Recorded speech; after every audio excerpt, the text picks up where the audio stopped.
All right, before we begin, I'd like to invite Vanessa Achamputico to come up and say the Pledge of Allegiance.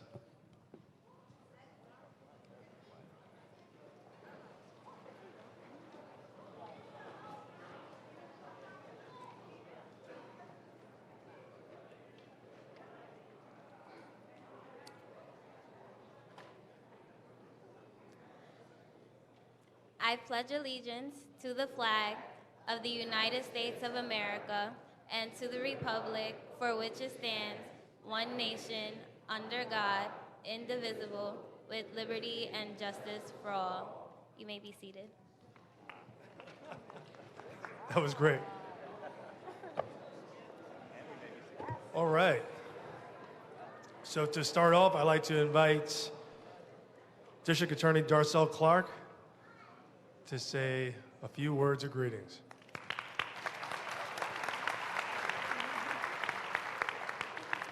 Good evening, everyone. Thank you, Mayor de Blasio and Councilmember Gibson, and all of you residents of Claremont and beyond in the Bronx. Thank you so much for being here at this very important meeting on the topic of public safety. I know that you are all here because you care about your community, and as District Attorney, I want you to know that public safety is my #1 priority. Whether it's crime prevention or prosecution, I am here for you to make sure that this Bronx community remains safe.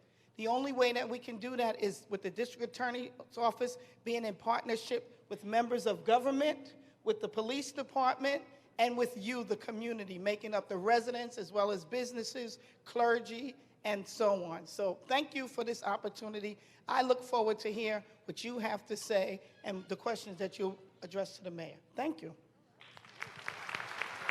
Thank you so much.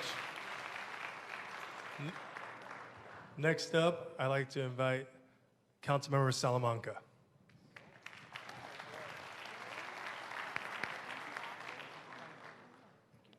Good evening, everyone. Councilmember Rafael Salamanca. I'm the newest city council member at City Council.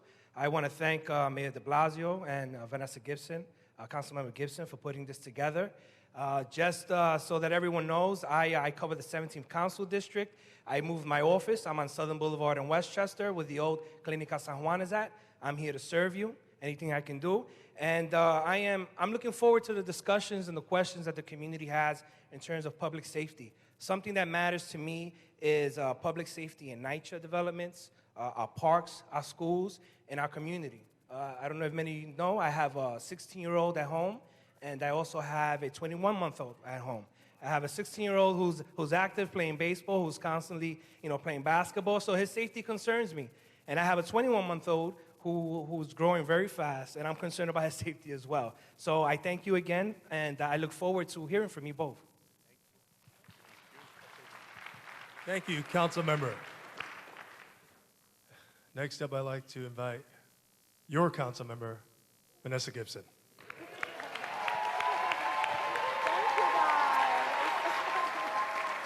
Wow.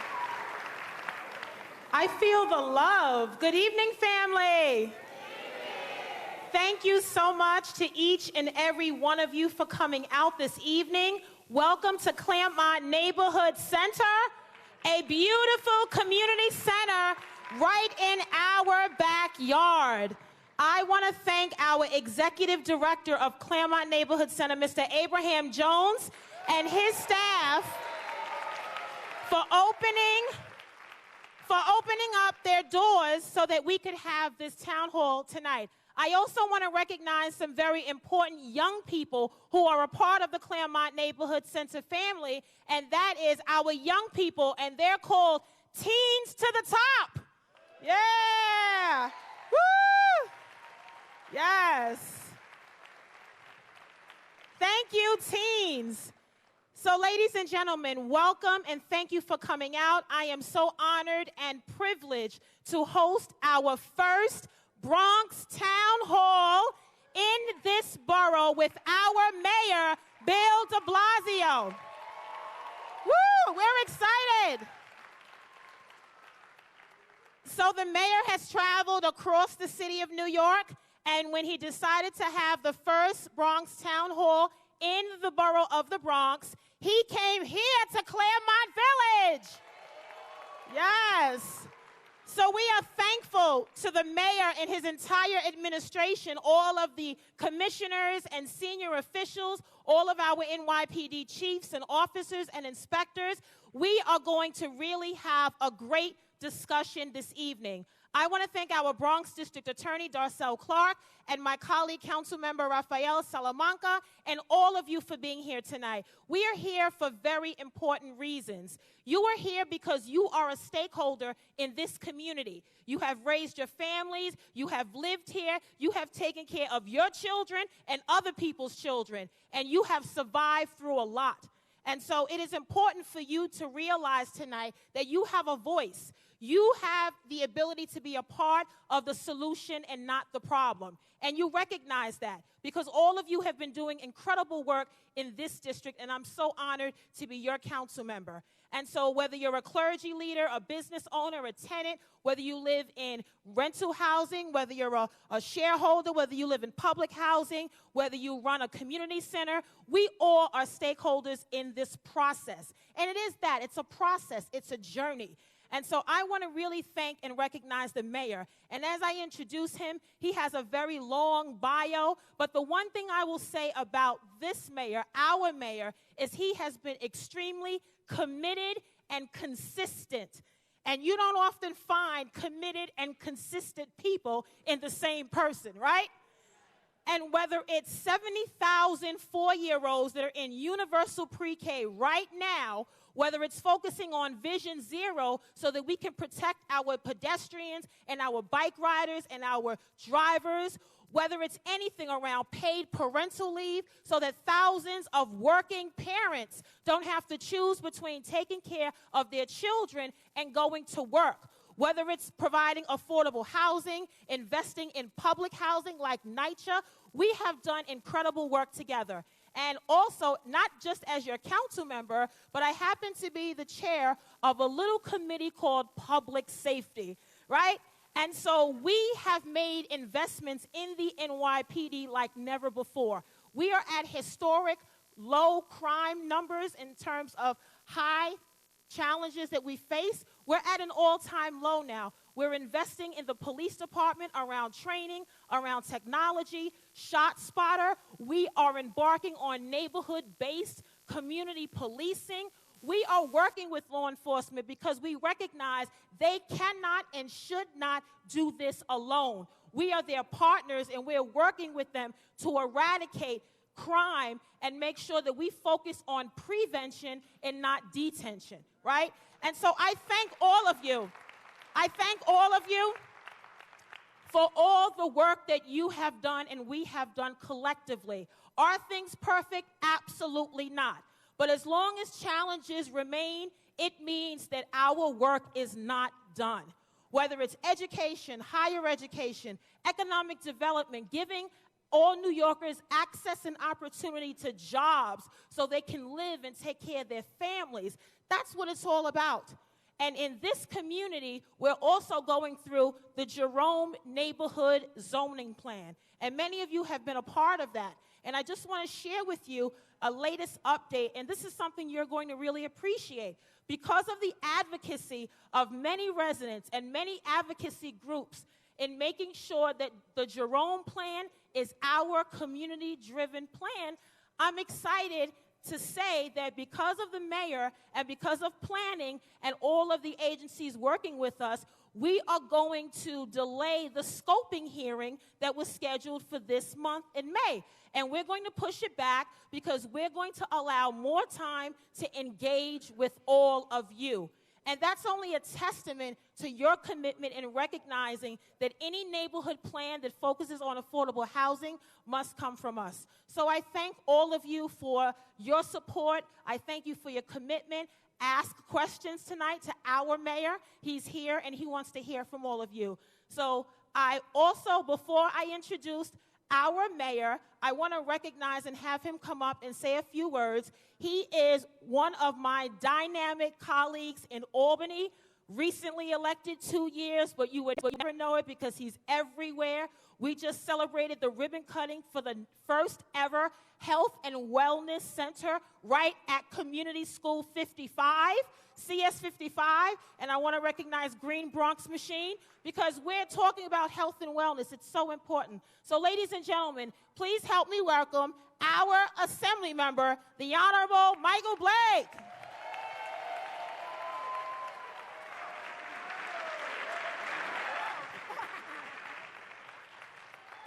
Good evening, Claremont. Good evening, Claremont. How we doing, everybody? Is the Bronx in the house tonight? Is the Bronx in the house tonight? It sends a very strong message to the city, to the state, to the country, that of all the places the mayor could have been for the state of the city, he came to the Bronx. For all the places that he's coming to talk about public safety, he came to our district. When we have been focused on all the things that we need to be changing together, when we talk about NYCHA, when we talk about public safety, when we talk about criminal justice, we chose to do it here. And it sends a message of all the places he could have been, he came to the boogie down Bronx. So we want to make sure we show love to our mayor for making that a priority, and the things that we've been able to do together in this community. We've had a lot of success over the last few months. I know several of us were on the phone earlier today about some of the initial funding for NYCHA funding coming down for some of our NYCHA facilities, and I see Barbara Holmes, and that makes a happy Barbara Holmes right there. The mural that we did together on the back side of this building. Every time we see Abraham Jones, you got to understand the work that's happening. A Bronxite did that. Andre Triner of saying, what are we going to do on drug policy reform? The only way we're going to do this is by doing this together. And I just want to say thank you. I want to say that we appreciate you and appreciate you, Mayor, for believing in us to be here on tonight. So God bless everybody. All right. So, family, as you can see, our mayor loves the Bronx. Yes. And before I introduce him, I have to say, on many occasions, I have footage, he has thrown the X up to recognize the boogie down Bronx. There you go. There you go. Yeah. So once again, I thank you all for being here. I'm proud to have co-hosted this Bronx Town Hall this evening. And without any further ado, it is my honor, it is my privilege to introduce to all of you our mayor, the Honorable Bill de Blasio.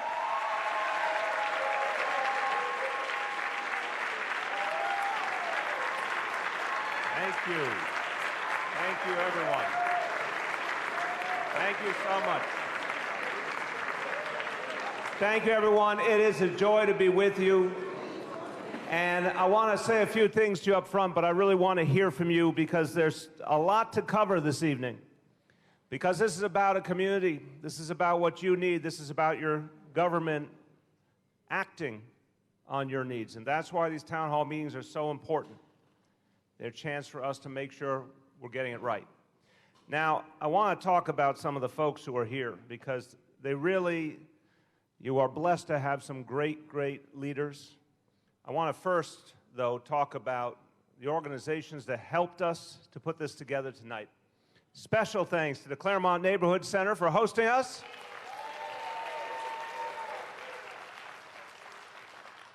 And I want to thank the organizations that helped to turn out so many people. Bronx Works, thank you. SOS Morrisania, thank you. And the Latino Pastoral Action Center, thank you. Now, first I want to welcome your newest elected official, Councilmember Rafael Salamanca, newest member of the City Council. We welcome you, we thank you. You have a 16-year-old and a 21-month-old. That is called range, my friend. I am impressed. I cannot imagine that experience. Teenagers come with challenges. Babies come with challenges. You got them both. I'm impressed. But thank you. We've already started working together, and we really look forward to doing great things for the Bronx in your time in the City Council. Thank you, Council Member. And thank you to Assemblyman Michael Blake. Also, we're doing so much work together. You've been a very powerful voice in Albany, protecting the Bronx, protecting New York City. Vanessa's right. It seems like, in the best sense, you've been here a long time because you're already a leader. And thank you in particular for the work you've done on minority and women-owned businesses to foster them and support them and get them a lot more business. Thank you. The DA. I have to say, this is a very tough job. People are very kind. They say that the job of mayor is tough. The job of DA takes a strong, strong woman. A strong woman. And I tell you already, I'm gonna make you blush. I'm gonna tell you already. My team at City Hall and everyone I work with, the leadership of the NYPD, is so appreciative of the way that you have hit the ground running. It's a big, tough job. But your DA, Darcel Clark, has already become a crucial partner to us in fighting crime. She's already bringing important reforms to the office, and I predict great things for your district attorney. Let's thank her for all she does.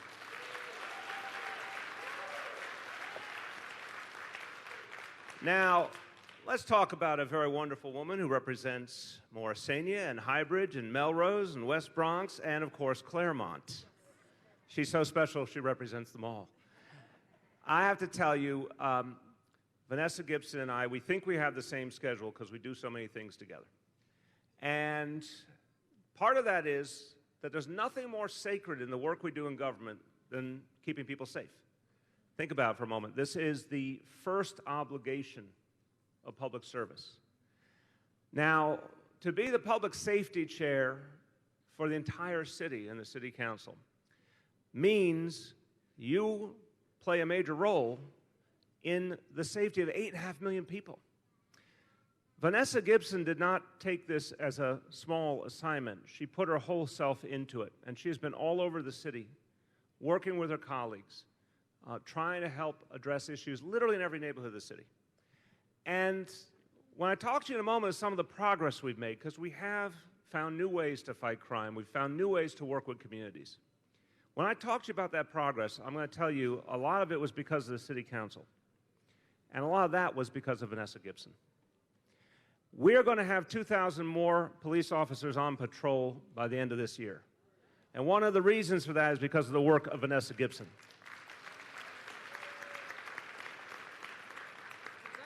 So I consider her a partner in the truest sense. And I'm very appreciative of all you said, Vanessa, but what I want to say about you is you get a lot done for this community. And I want you to know that for some of you of a certain age, you'll remember, as I do, the E.F. Hutton ad when I said, when E.F. Hutton talks, people listen. My variation on that is when Vanessa Gibson calls, I take the call, okay? Because she's a partner and she's a leader and she's achieved so much. Let's thank Vanessa for all she does.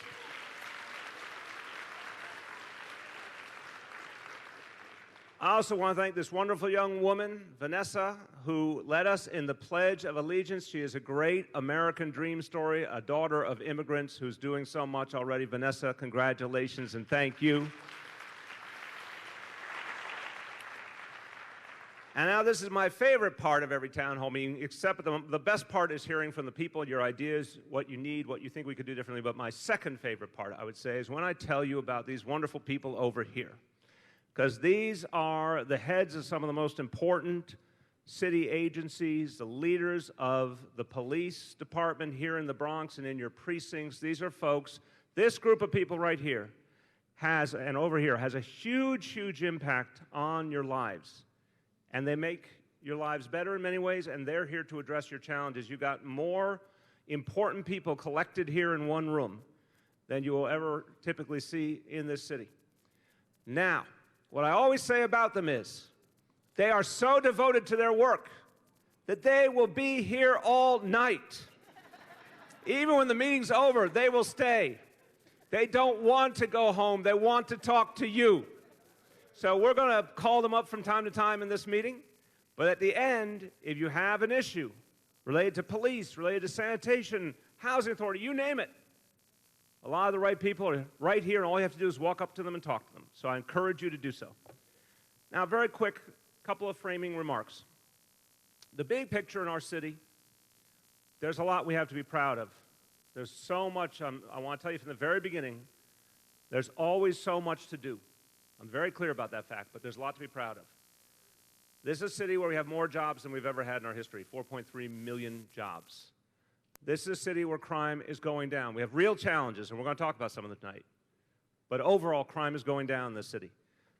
The first quarter of this year, we had the fewest homicides and the fewest shootings of the first quarter of any year in New York City history. History. We had the fewest shootings in the month of April in New York City, the fewest of any month in the history of New York City.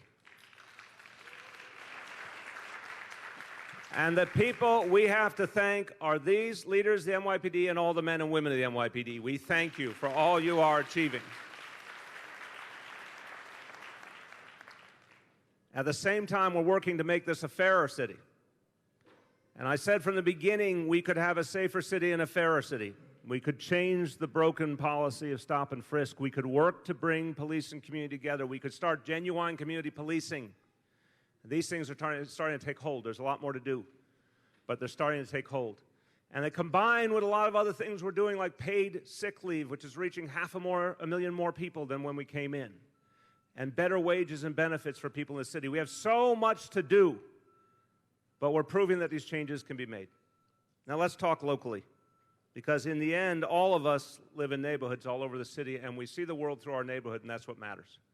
And this administration understands that, and our job is to address issues neighborhood by neighborhood. So let's talk about the Bronx. There are a lot of things you can do to make a neighborhood safer, and bringing police and community together is crucial in creating real neighborhood policing. But I have to tell you, we all know that we've had a challenge all over the city with gangs and crews. We know this is one of the things that really underlies so much of the public safety challenge. Well, in 2015, there were 15 times that the NYPD had a major takedown of a gang in this borough. 15 times gangs were taken down and disrupted. We have already had 5 takedowns this year, 15 more investigations underway. I'm telling you that to say that the focus is intense, and every time we take people off the streets who are violent offenders, we change the situation for everyone in the community, and that work will intensify. Just 6 weeks ago, we had the second largest gang takedown in the history of the Bronx in the 4-4 precinct. 85 gang members arrested. Congratulations to the 4-4 precinct.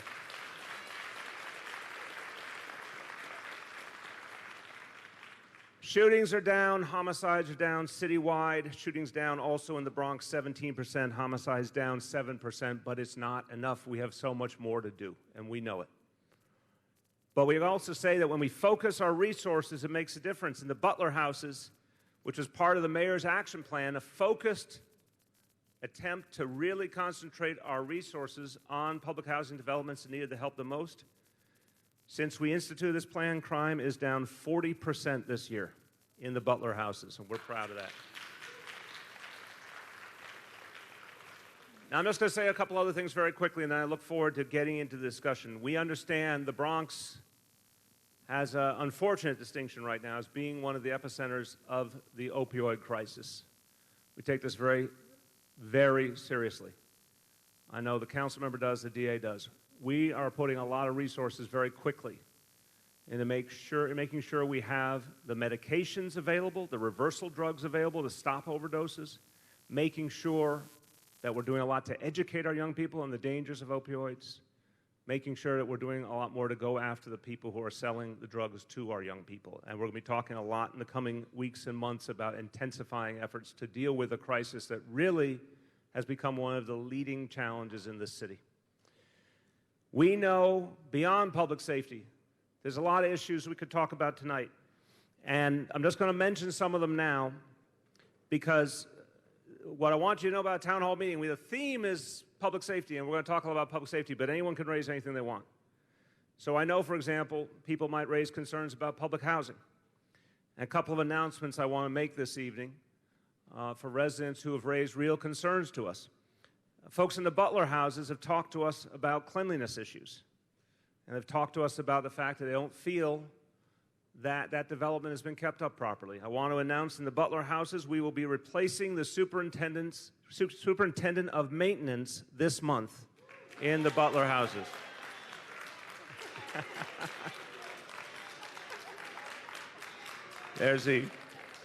I think that struck a nerve. Okay. In the Morris houses, there's been a problem with heating. I want everyone in the Morris houses to know that we will be overhauling the heating system, and it will be ready, a new system in place by October 1st, before the cold weather months.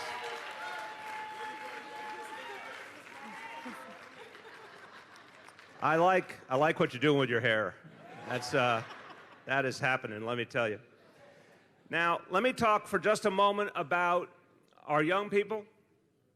I think a lot of people know this is my first concern, my first passion in the work we do in public service is reaching our young people. In terms of after-school programs in Councilmember Gibson's district, we have 3,400 kids in after-school programs. That is almost 2,000 more kids in after-school than 2 years ago. We have 4,000 summer youth jobs for this summer, and that number may grow. 4,000 summer youth jobs for the summer, including a very important innovation for our young people on probation. We're going to make sure that they have a really good shot at summer jobs, too.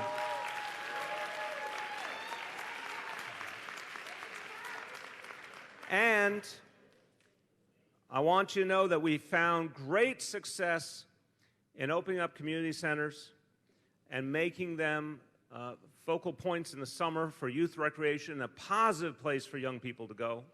So in Butler and Highbridge and Sedgwick, those community centers will be open starting on July 7th every night, July 7th to August 26th until 11 p.m. every night. All right, I got a couple more for you. Let's change. We're going to do a little lightning round here. Select bus service. We will bring select bus service to the BX6 line by next year. And we'll be working with the community on that. Job training. Job training. I want you to know our version of job training is training people for the jobs of today and tomorrow. The technology sector and film and TV and all the areas that are booming in this city. So we have a Workforce One center at Fordham Road and one at East 163rd that have been very active and successful. But by the end of this year, there will be a new Workforce One job training center at 901 East Tremont, just a few blocks away.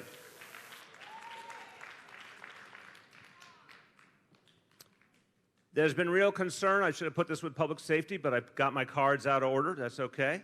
There's been real concern, rightfully, about response time in emergencies and EMS. I want to let you know that we added last year 26 more ambulance tours in the Bronx, which reduced response time.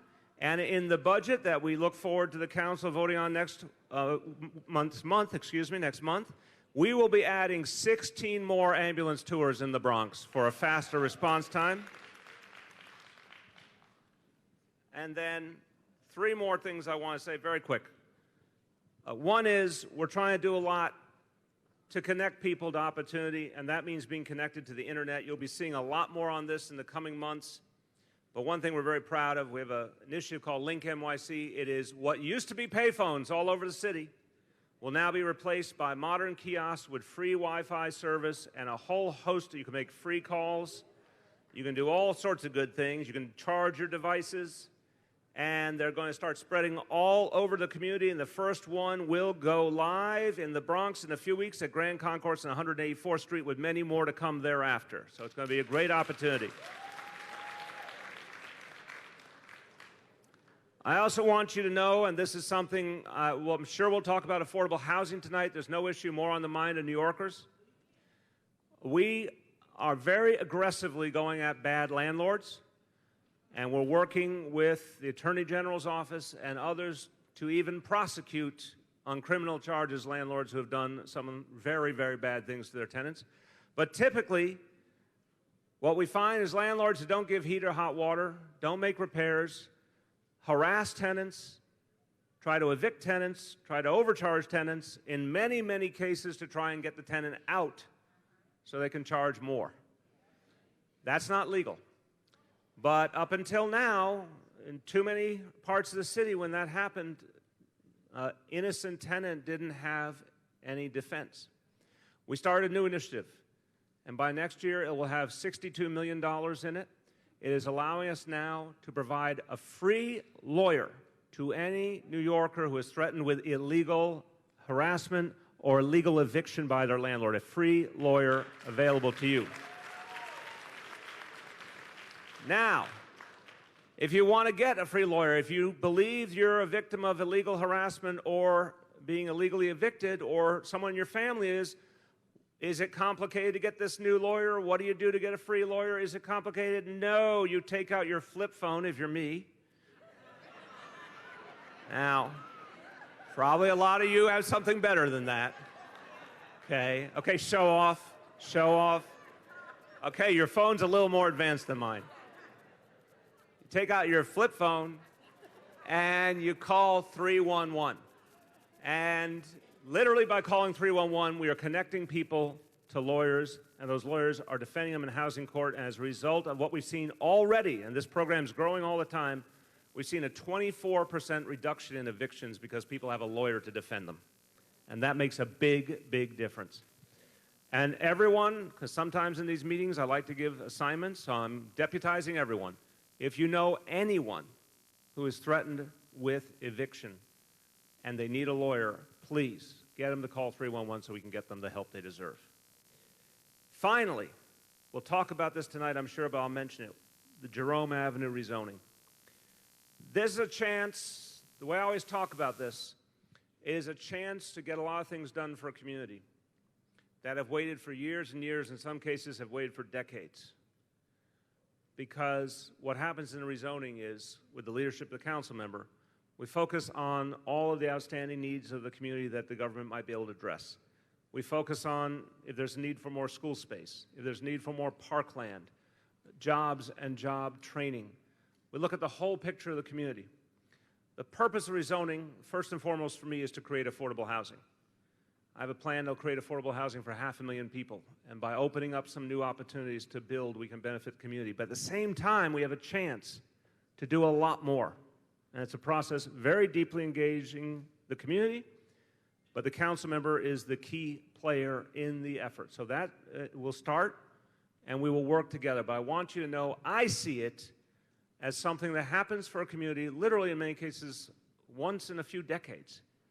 A chance to right some wrongs, a chance to get some major new investment and get some things right. And we look forward to working with you together on that, council member. And council member, I have said everything of my opening statement, and I look forward to hearing from I've covered it all. I have covered it. I now look forward to opening up and hearing from the people. Thank you so much.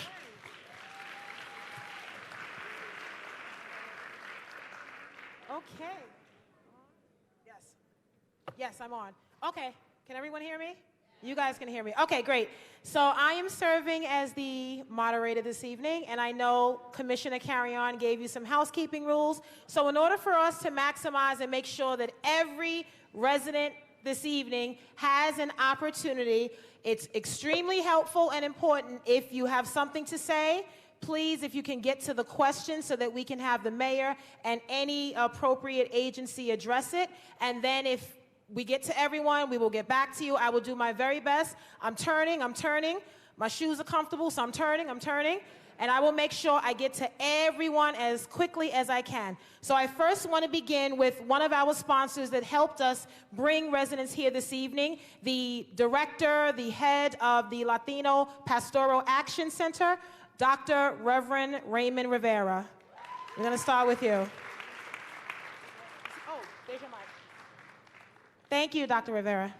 Yes, I think there'll be more specific questions for the mayor. I just want to affirm the mayor in the form of a question. And I know there's the politics of pragmatism and there's the politics of transcendence. I want to compliment you that you've tried to transcend politics as usual in this city. and you've set a new tone for the city that we didn't have in the discourse. So I want to encourage you to keep that balance between the politics of pragmatism and the politics of transcendence. I hope you continue to transcend politics as usual. And my question is, certainly you have the faith community praying for you so that you will continue the politics of transcendence. Will you continue to do that? You are, if I'm not a lawyer, but if there was a lawyer present, they would say you're leading the witness. So, yes, Pastor, the answer is yes. And Pastor, thank you. I had the joy of being at your church a few weeks back. Thank you for all you do for this borough and for this city. The answer is yes. And some of the things we talked about just moments ago, we don't believe it is enough to just create a safer city. It has to be a fairer city, too.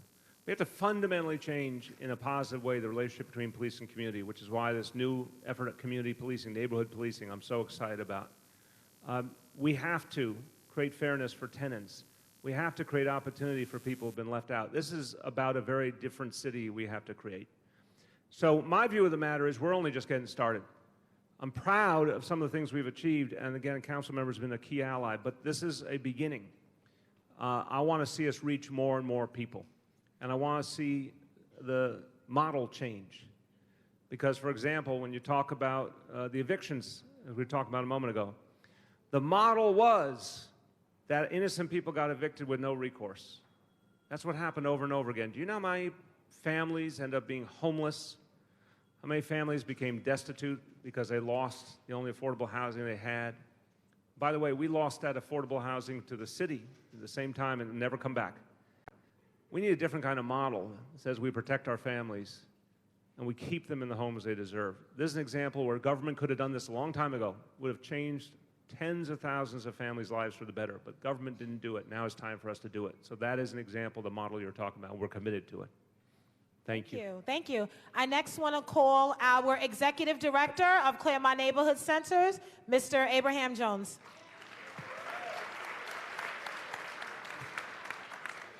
Good evening, everyone. I want to welcome you on behalf of my youth and my staff and the families and parents. I want to thank you, Councilwoman Gibson, for your friendship and partnership and support of Claremont Neighborhood Centers. I want to thank the mayor it was a pleasure working with your advance team, especially cousin Coney. Where's cousin Coney? But I want to say that I followed you, Mayor, for a number of years, and I would always say to my wife when you would come on TV, I like that guy. I like that guy. And she would say, you always say that. We had the occasion of meeting, my wife had the occasion of meeting you at Barack Obama's second inauguration. And she met your wife, Charlene.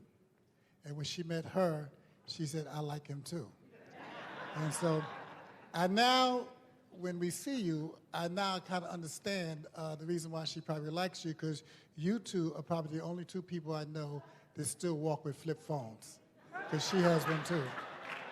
But I want to say that I'm very, very thankful for you for really honoring and keeping your promises that you made in the campaign speeches and work about what you would do for middle school youth, what in terms of after school, and what will you do in terms of early education for children, and what will you do for teens. And so at Claremont, we're also part of, last year, we were part of your Mayor's Action Plan for Neighborhood Safety. And we had one of the evening programs in which we were open literally every single day in the nighttime from 6 o'clock at night until roughly 11:30 at night, Monday, Tuesday, Wednesday, Thursday, Friday, Saturday, all the way through the end of August. And so I'm very thankful for that. And I have, looking at a couple of young ladies here who we met. We actually have Mr. Christopher Wilson, Stan Christopher, who's the director of that program. We enrolled 337. We had 337 young people that were coming out at night and participating in our evening program, keeping them off the streets, keeping them out of trouble. And as a matter of fact, that some of them, after the summer was over, we couldn't get rid of them. But city officials, in their wisdom, had granted us a Sonic program. And so I have my Sonic Youth, my Sonic program. And And so we want to say thank you, Mayor, for keeping your promises to young people. Thank you. Thank you very much. I want to thank you for the outstanding work you do here, and we're going to keep supporting it. Thank your wife for me. I'm not going to pay attention to your flip phone comment. I'm moving past that. But I want you to know that my wife this evening is in Washington, D.C., because she's down there fighting for more federal funding for the mental health initiatives that we deserve in this city.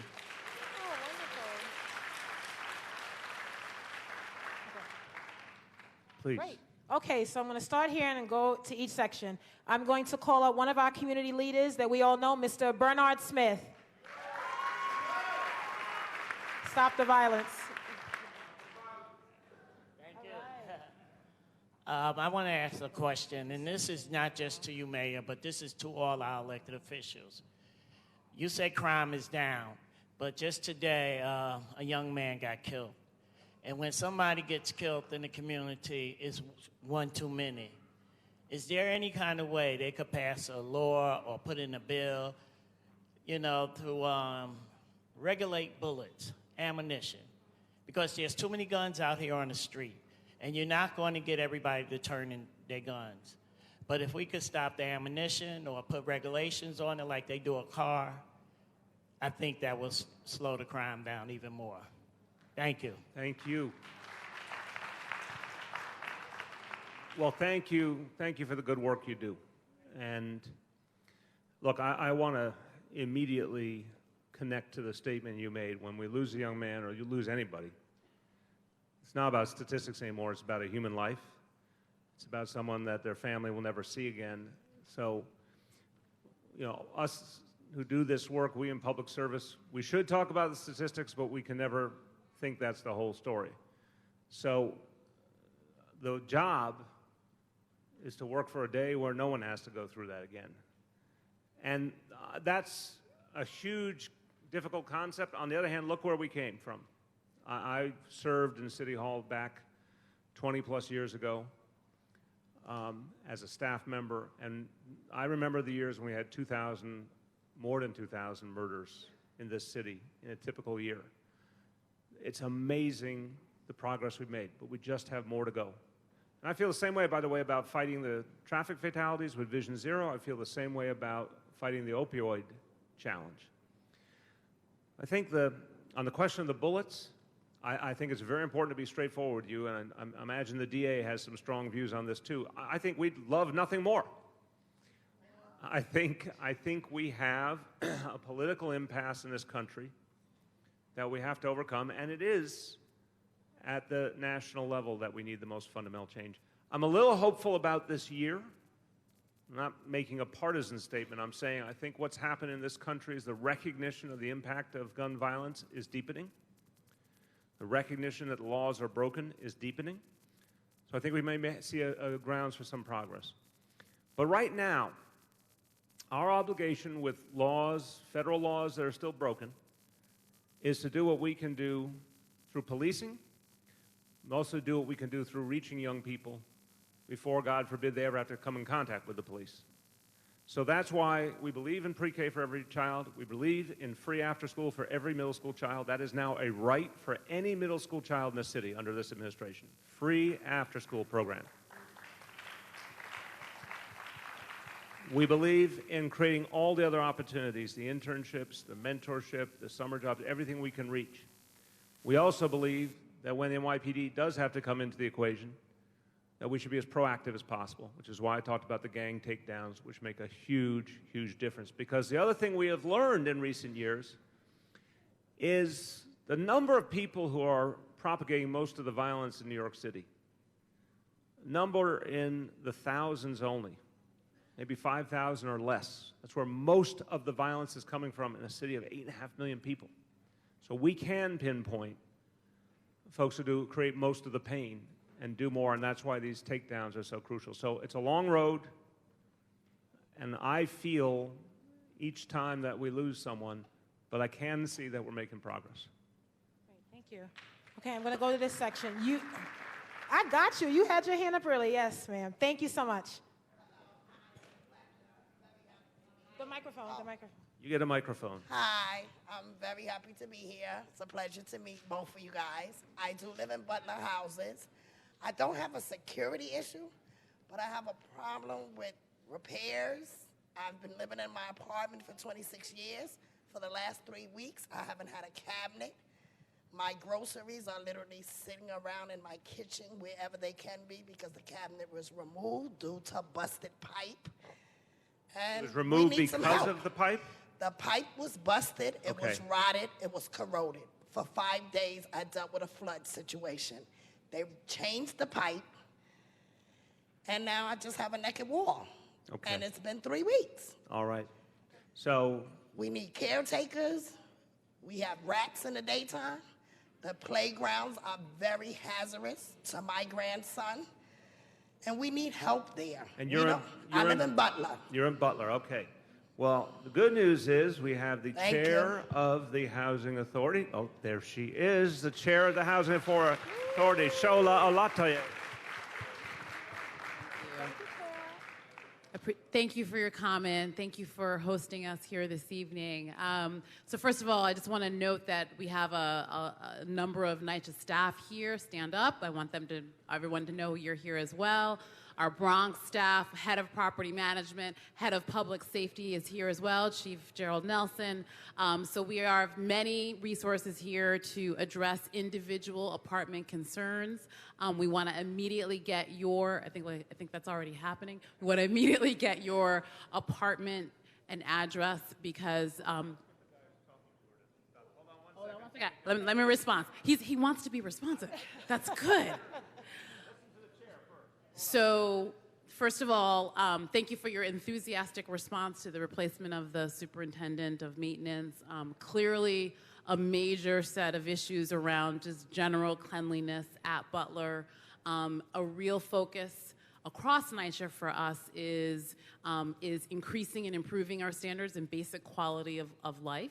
And a big part of that is leadership. And so one of the things I've tasked my team with is making sure we have trained folks to help us do that. So that was a really important thing to do at Butler.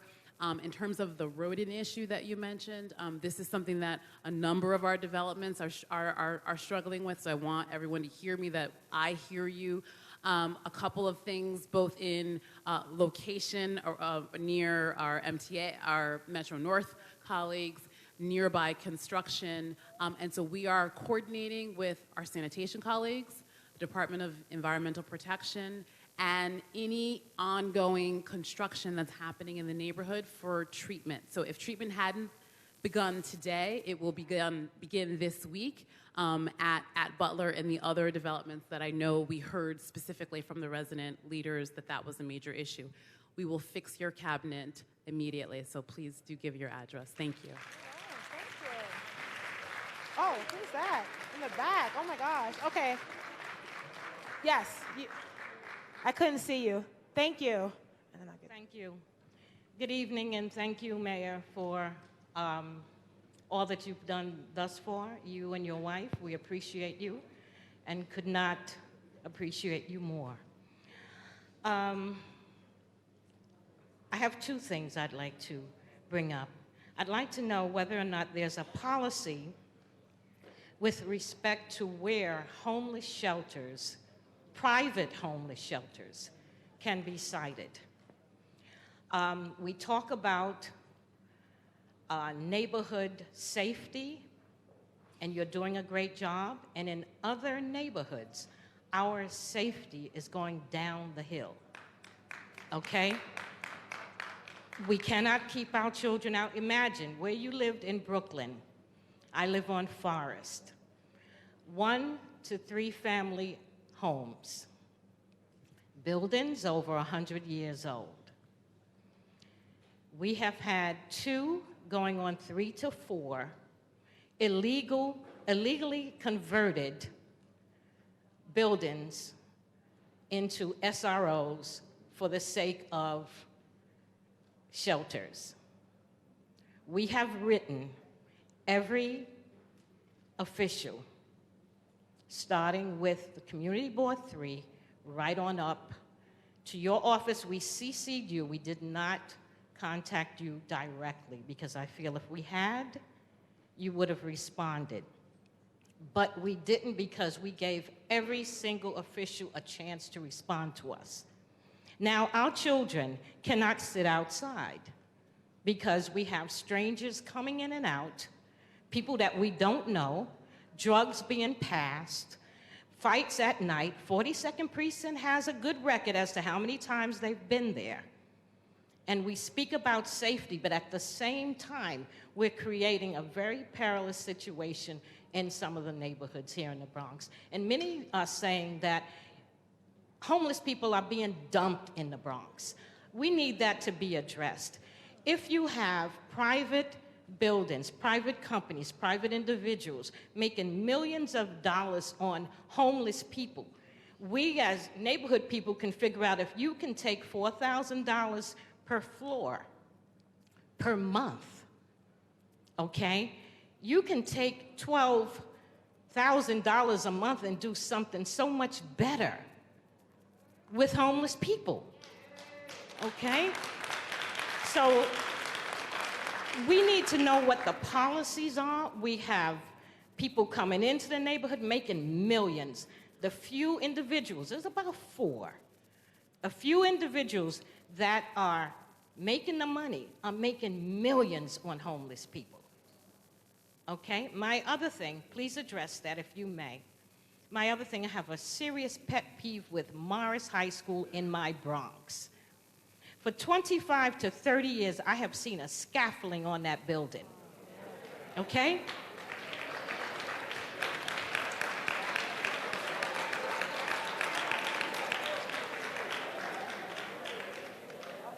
And the reason why I bring this up is because I'm taking it a little further. I know the work you're doing and others. I know you're saying you're dealing with the gangs. Why is it that we have schools in the Bronx that's been failing for 30 years? Okay? So how do you stop? Yeah, you can catch them, you can shut them down, and you can jail them. But you're not educating them. You're not educating children. And I'm not saying you. I'm not saying you because, sir, it's been like this for 30 years. My little public school that I went to school at failed for 25 years straight. Okay? So I'm saying, along with what you're doing and the after-school centers help, I thank you. But if you are failing babies, cannot teach babies the ABCs, then what chance do we stand? What chance do you have of making a dent in crime when we're miseducating our children? Thank you, sir. Thank you. Thank you very much.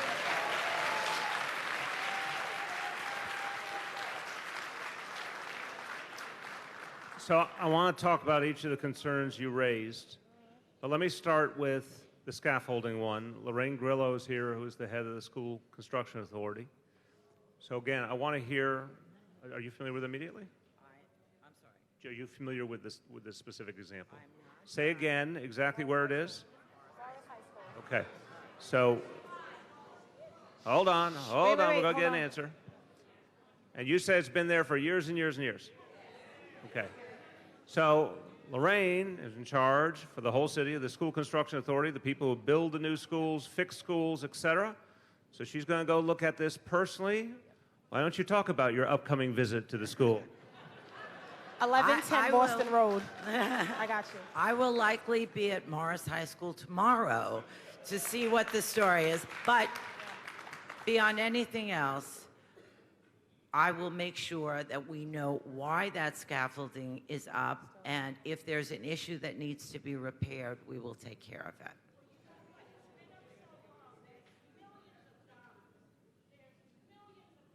No, scaffolding isn't free. Morris High School looks like a castle. Millions of dollars have been spent. What pisses me off is the fact that instead of putting so much money in there outside of that school, why aren't we educating those kids? Okay.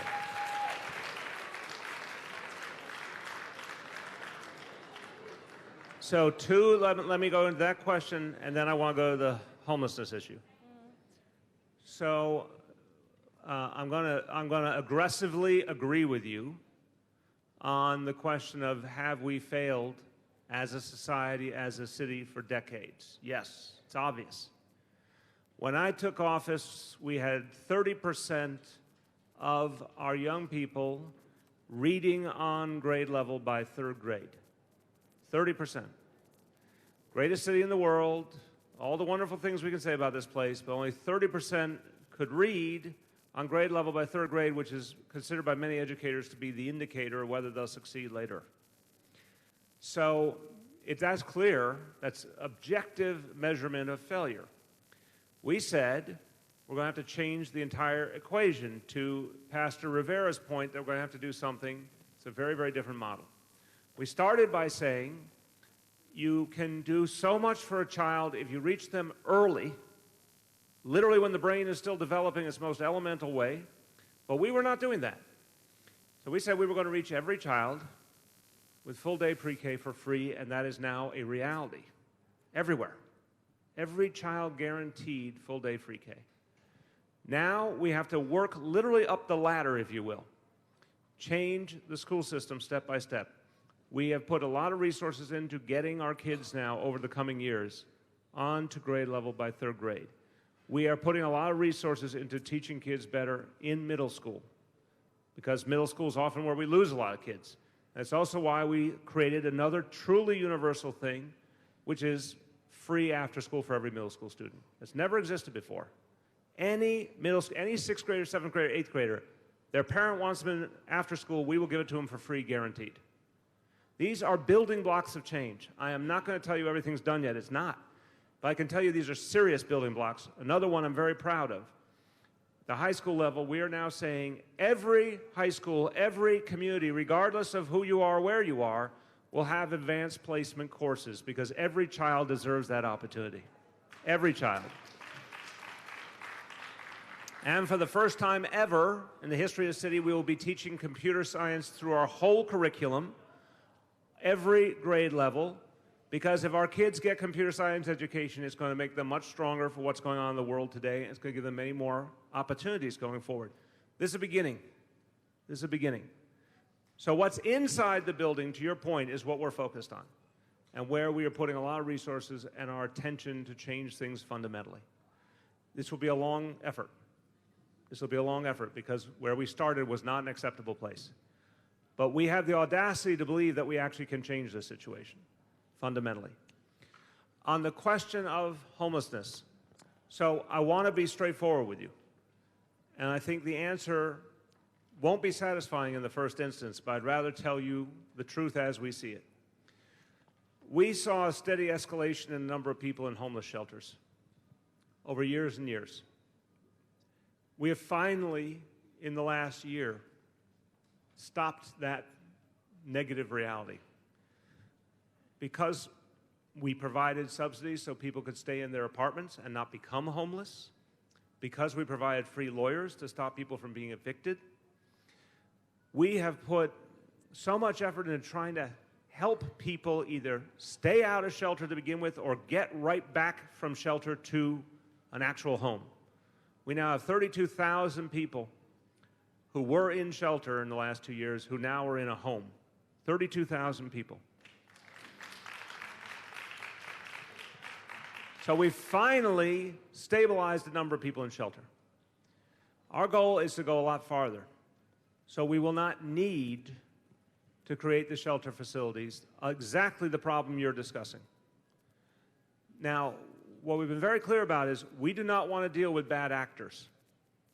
So we're getting out of kinds of shelter that we feel have not been safe enough, have not been well run, have not been created on behalf of the people in them. But we still need shelter capacity. Until we turn this situation once and for all, we still need shelter capacity. Then our job is, where we have a shelter, to make sure we're doing the things to make it safe.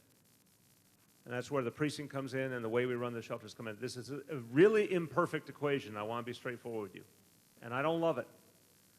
But my mission is to fundamentally change the reality of homelessness, and then eventually we will start to move out of shelters. But again, that's not going to be immediate. I don't want to lie to you about that. It will take time.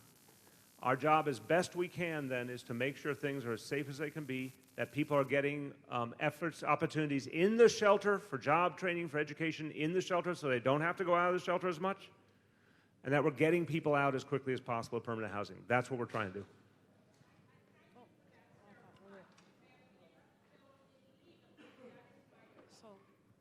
If we have examples of anything we think is illegal, we'll send our buildings department and everything else. So we want that from you and from the council member, and we can inspect those immediately. We need to get that information Thank you. before the night is over.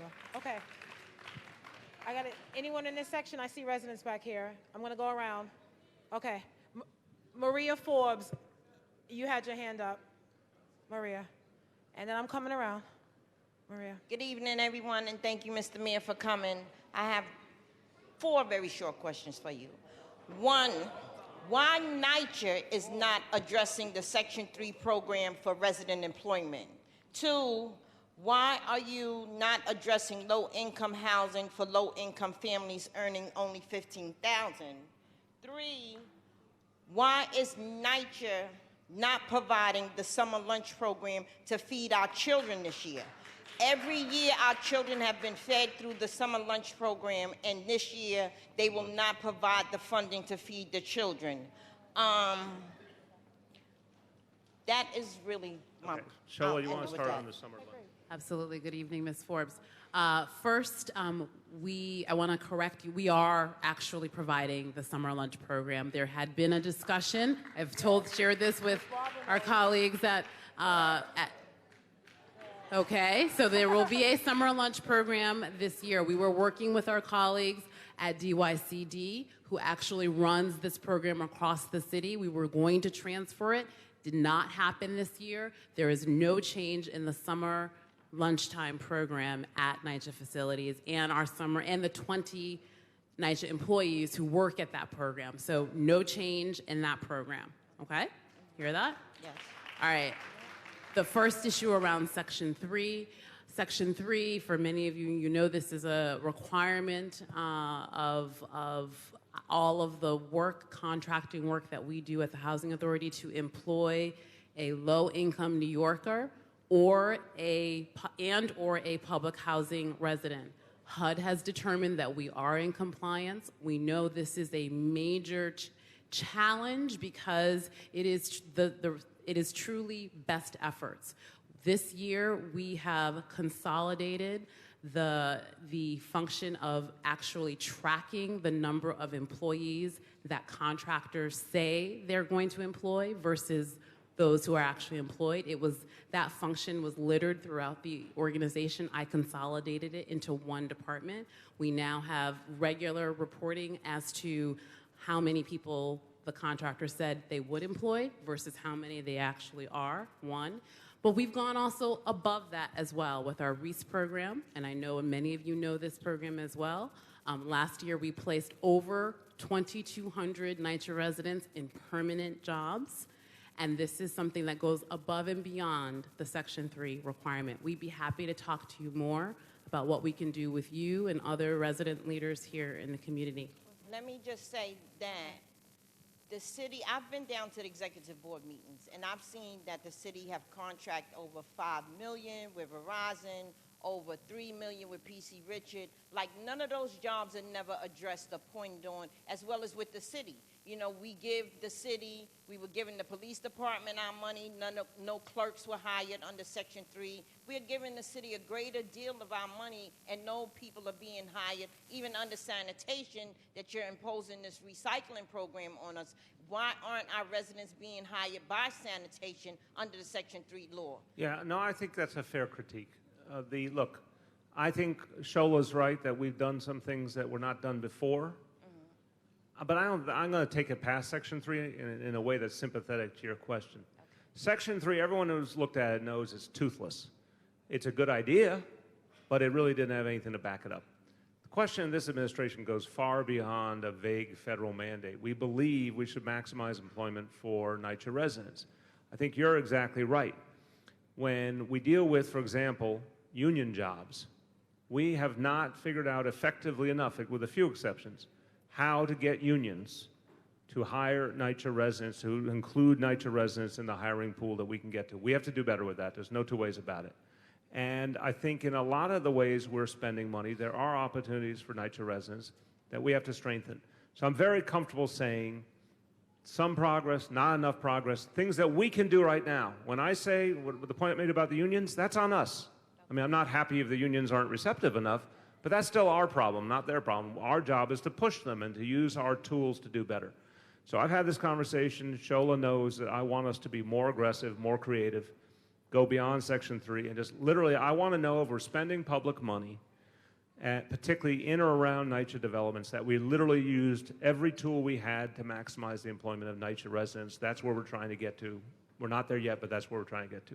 Okay, with the issue on low-income housing, we saw that the fast food workers was fighting for a wage increase of $15 an hour. At that very low rate of income, some people are only making $15,000 to $25,000 a year. There's no affordable housing being developed by the developers that everyone has signed off on with the construction that's coming into our neighborhoods. All of those apartments is for $45,000 and more income, that there's nobody here to afford those apartments. So other people migrate into our community, and then we say, well, why couldn't we get a new apartment or be transferred somewhere else? But there's no apartment for low-income residents being built. Well, I want to differ with you on that a little bit. And I know the council member cares about this deeply, and this will be a big topic when we look at the rezoning. In a lot of the work we've done already in our affordable housing plan, there's a substantial number of apartments for people who make 20-something thousand and below, which means there are people who make even less who have an opportunity to get to the apartments. But we built a plan from the very beginning. We said very openly 2 years ago, this is across the income spectrum, because we have very low-income folks who need affordable housing.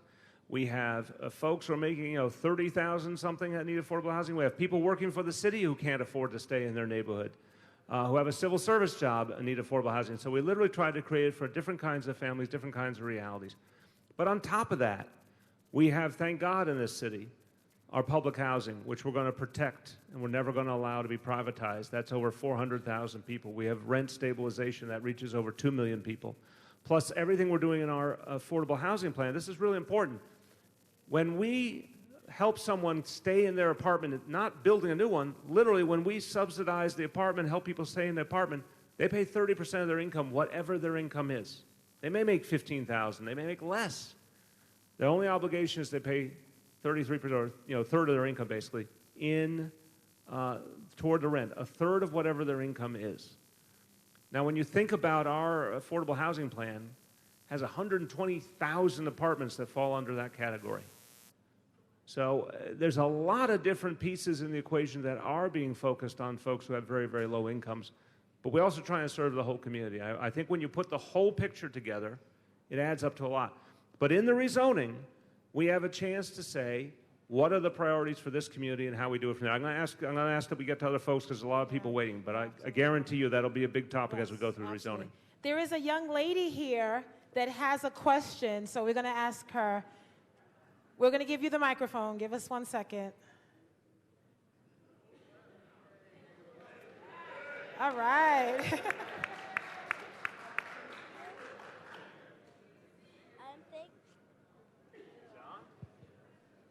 See if the light is on. Okay.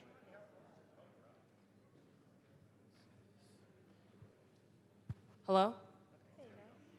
I'm thankful for the money we already get for after school, but I want to know how we can get more funding for supplies and buying healthy foods for kids in centers. I also think that we should buy food because some people are allergic or just don't like the food they have. Wow, that was good. What's your name? What is your name? Evelyn Maria Diaz. Say again? Evelyn Maria Diaz. Evelyn. How old are you, Evelyn? I'm about to turn 9. Yeah, say it into the microphone. Don't be ashamed. Huh? You turn 9? I'm about to. So you're 8 right now? Yes. How are you so poised? You're 8 years old? She's talking in front of a town hall meeting, and she's 8 years old. I'm impressed. Where do you go to school? Let's give her a round of applause.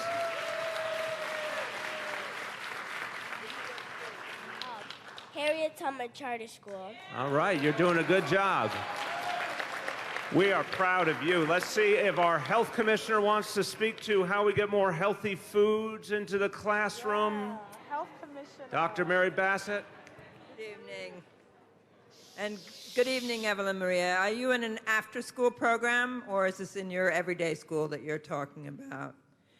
Because one of the things that we work very closely with the Department of Education on in school foods is to try and make sure that kids in schools get lots of fruits and vegetables, get access to drinking water if you want to drink water. So we've been working hard to get that. I don't know whether you have it at your school, but I have someone here somewhere, there she is, Mai Ling, who can come and find out what school you're at and the name of your after-school program. I want to just say how great it is that you care about eating healthy food. All right, thank you. Thank you, thank you. Okay, I'm gonna get over here. Yes, Miss Ramatu. The microphone. Thank you. Thank you for coming, Mr. Mayor and Vanessa Gibson, my councilwoman. My name is Ramatu Ahmed, and my question is on family safety at home. A couple of weeks ago, we lost 2 kids from fire, and they are from the African community. And it looks like it's becoming a concern, or it's a concern because years back, we had the same fire that took lives in Highbridge. So I tried to follow the story, and it looks like there's an issue of cultural stuff that we need to know. And I'm wondering whether there's a possibility to have a dialogue with the women, because most of the people who die from the fire are the women and the children. So is there a possibility to have a dialogue or a committee to discuss with the women and see where the problem is, to resolve or solve the problem, to solve the problem of future fire killing innocent children? Thank you. Absolutely. Absolutely. I think the best thing to do, I think it's a great idea, is to get some of the leadership from this borough, from the fire department, to sit down with some of the women and talk about the ways that we can make people safer. So we can do that with you, and we can arrange that for you. Just see one of our people right after, and we should set up, because I think you're right. A lot of people need education and opportunity to raise their concerns, and let's see how we can help them stay safer. Okay, thank you. So I'm going to get to John. John, I'm getting to you guys. Don't worry, I got you. Thank you, Mr. Mayor, for being here. City Council Vanessa Gibson. Along the lines of safety and nicer developments, this is a twofold question. We know we need security cameras. We know we need new doors. We know we need intercoms. We need things of that nature. Also, we need money going into the community to keep our kids occupied. We can have all the security in the world, but if our kids are not occupied, you know the old saying, the idle mind is a devil's playground. We need money for programs in our community centers. So can we get a commitment from the elected officials in here where we can get more money coming in to our communities, where we have more programs for the kids in our community centers, along with funding for the security measures that's needed? Thank you for the question. Well, I'll start and say this. I appreciate the phrase you use, because we want to make sure every time we can that young people have something positive and productive to do. And that starts with fixing the schools. We talked about that earlier, all the things we're trying to do. But this is why we created the free after-school program for every middle school child. I believe that middle school is a really sensitive time in a child's development. That's why we really wanted to focus on that time. That's why we added the extra hours during the summer recreation programs in a lot of the housing developments. These are beginnings. We're going to have a conversation with the City Council about summer youth employment, going up to the decision about the budget next month. It's a major, major area of concern for the City Council, so it's going to be one of the things we focus on, seeing if we can do more in that area. I think each of these pieces are building blocks. The perfect world is that every child had opportunities all the time. You know, we're not there yet. But what we are doing is consistently investing more and more in our youth. This section has a lot of questions. Okay, so I'll get you. I'm gonna start with Miss Barbara Holmes, and then I'm gonna get to Marilyn, and then I'm gonna keep going back. I got you. Miss Barbara, go. Wait, your microphone. And then Jim, I usually just talk off the top of my head, but today I wrote it down. I told Ms. Gibson that I was going to write this out because I want to make sure that it's understood. So I'm going to read it. My name is Barbara Holmes. I'm the TA president of Morris Houses. I'm also the president of PSA 7 Police Council. I work very closely with everyone trying to keep this community safe. I would like to thank you and your staff and invited guests for being here. I also want to thank Councilwoman Vanessa Gibson, Assemblyman Michael Blake for bringing this town hall meeting to Claremont Village. Oh, I'm sorry. Morris, Butler, and Webster houses, and also Robert Fulton Terrace. I also want to thank Mr. Abraham Jones again for the complete, for having this event. I'm sorry. Why don't you talk off the top of your head? I think you're going to be good. I think you're going to be good. Okay. I want to thank you for being here. I voted for you. 10 of my children voted for you. And Did you say 10 of your children voted for me? Yeah, I'm 73. You're my favorite person. Yeah. We have a lot of things in Morris. This is just Morris that I'm talking about. Public housing has a lot of problems. But Morris, I'm talking for this. We have a few things here. It's already been talked about, the rodents condition. So I've already talked to the chairwoman, and she said that they're going to do something about that. So we also have, for safety reasons, and this is safety in need. The safety is the doors. I think Mr. Johnson just talked about that. The intercom system. Here in Morris, we have 17 buildings, 1,884 units, I think, or 82. So that's a lot of units. That's a lot of people. We have a lot of children here that need a lot of things from the community and from the politicians and from the mayor. We also have problems with our roof. The roof's being taken care of. We also have, mold. We have repairs. This is what I'm talking about. We have repairs, and there are a lot of repairs that need to be done, plastering, painting, but we don't have the staff. I know that money is short in housing, but things are not going to get done unless we have the people to do it.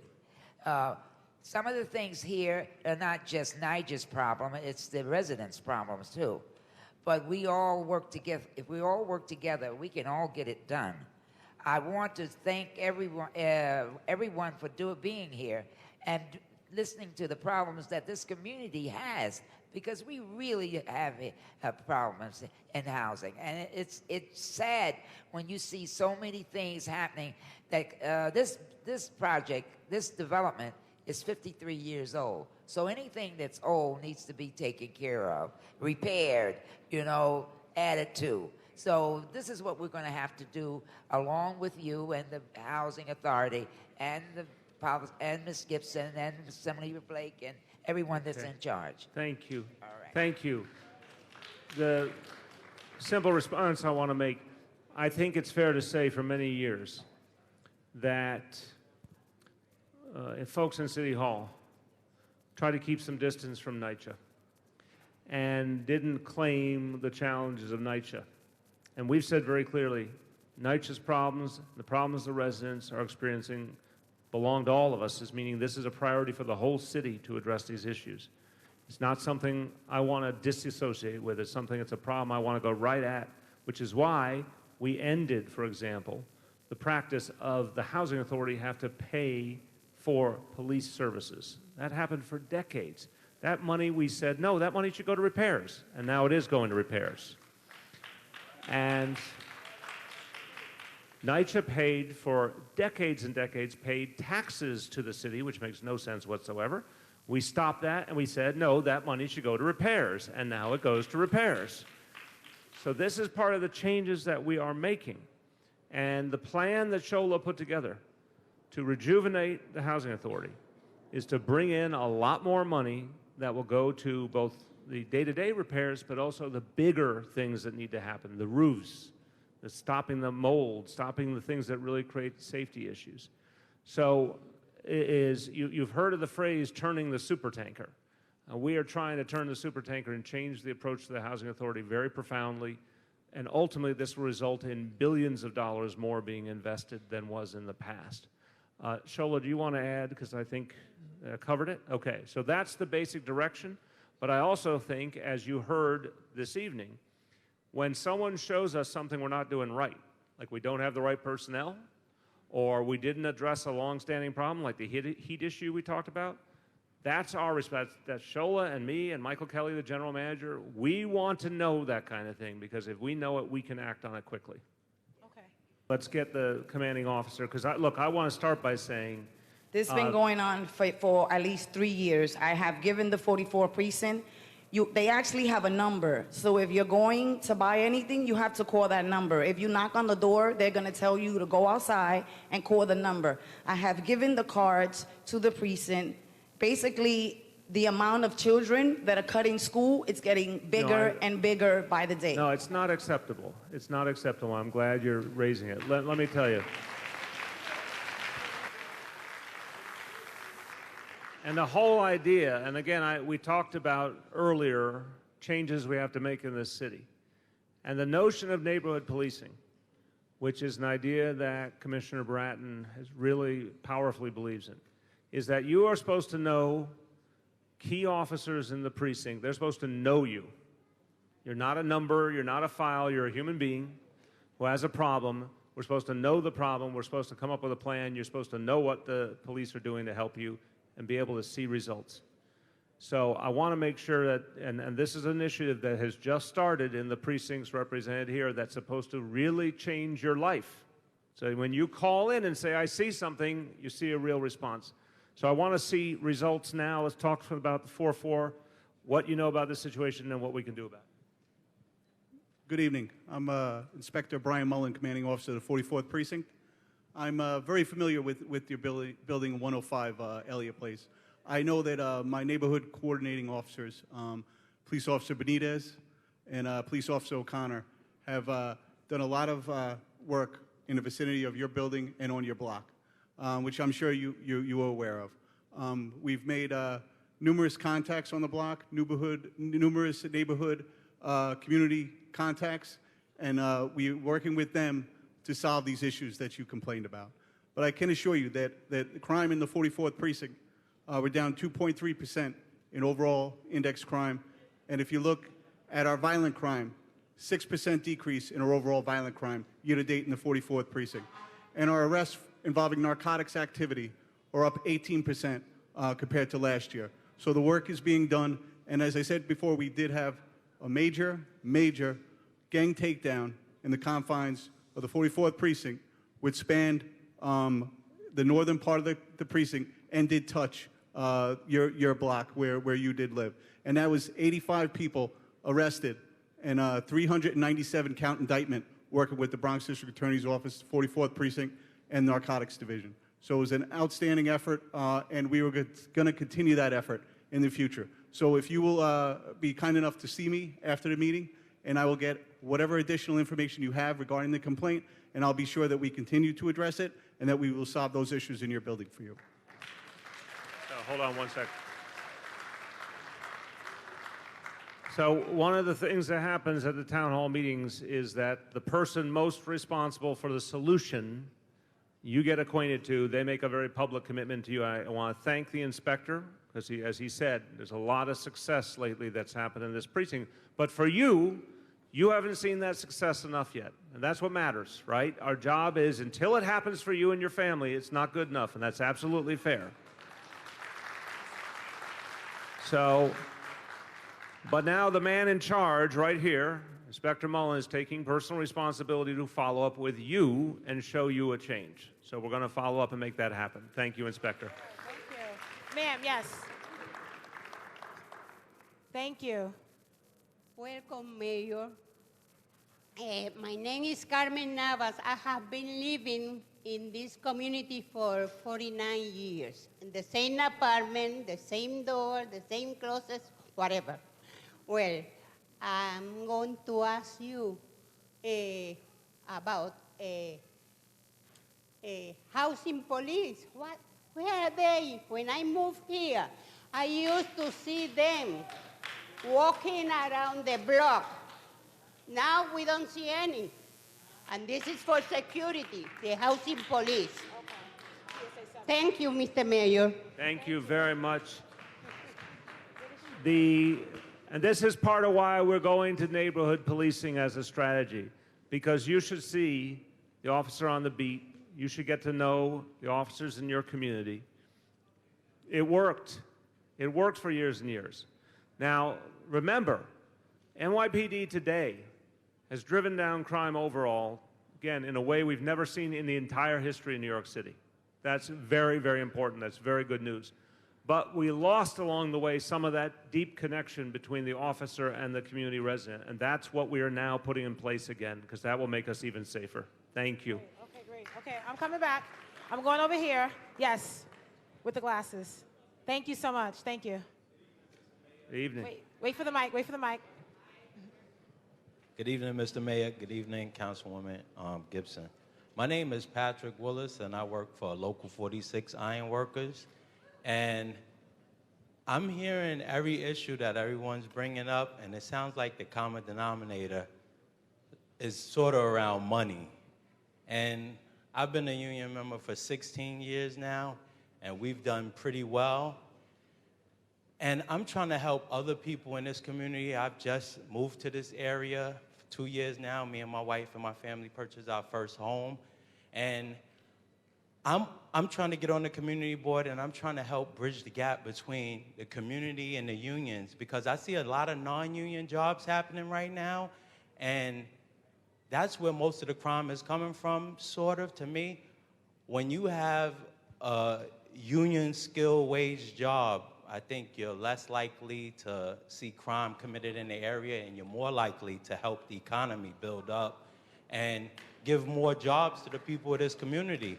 But they need union jobs, not the non-union scabs that's coming around here just hiring people. Our union is giving out careers, not jobs. We have 401ks, annuities, medical, pensions, and that's what the community around here needs. So we're trying to connect a program to start with the Public Housing Committee to work with you to bridge the financial gap, because I know that's the problem. Our scale is pretty high and public housing is pretty low. But we have a program that we're trying to entail to work with you on. But my union is saying that you're not willing to work with us on that matter. So I want to address that issue. Yeah, no, thank you for raising it, because obviously there's anyone who knows the work I've done trying to address income inequality and support the right, and the work I've done to support the rights of working men and women and to support the labor movement, knows my door's always open to find ways to get people more union jobs. Where we've had a difference is on the creation of affordable housing.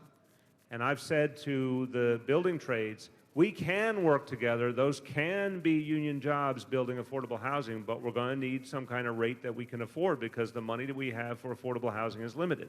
And it is an imperative, and I think everyone in this room can attest to the fact, no issue is a bigger issue in this city than being able to afford to live here, right? What I hear everywhere I go is people cannot afford their own neighborhood anymore. People cannot afford to live in their own city. The answer to that is to create a lot more affordable housing. To create the maximum affordable housing, we have to keep the costs reasonable. So yes, there is a way to work with unions for sure. I've said it to the heads of the building trades. I've said, let's find that point where we can agree and get that done. So whoever you're talking to, please let them know my door is open to find that balance point so we can work together. Great. Miss, yes, with the denim jacket. Yes, I saw your hand up. Thank you. The mic is to your right.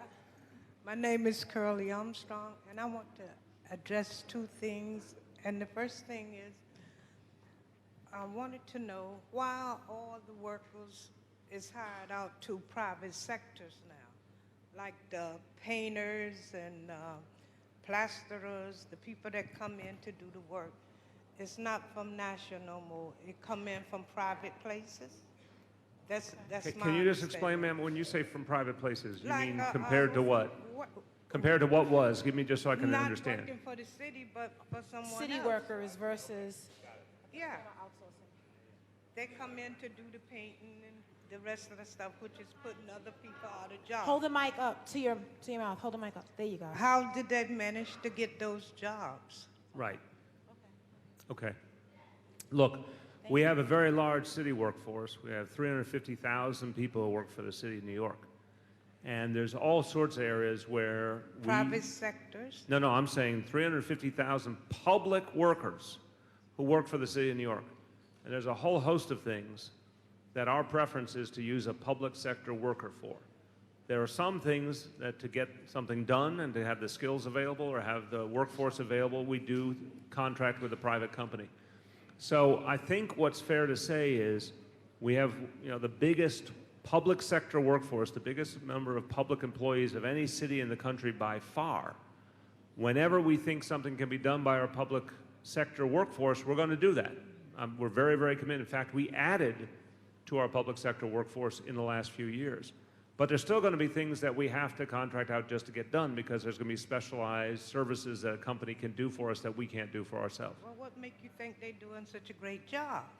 Because We they're have, not. we have to hold them accountable. There's no two ways about it. You really do have to hold Yeah. them accountable. And if anyone, look, part of what we do working with the council member, if we know of a case where the city used taxpayer dollars to contract with a company and the company's not doing a good job, we want to know that because that's a good reason not to hire that company again. Thank you. Thank you. Thank you very much. Quickly. I would like to know, we live in these buildings. Can you hold the mic? We live in housing, and it's up and down the stairs and back and forth.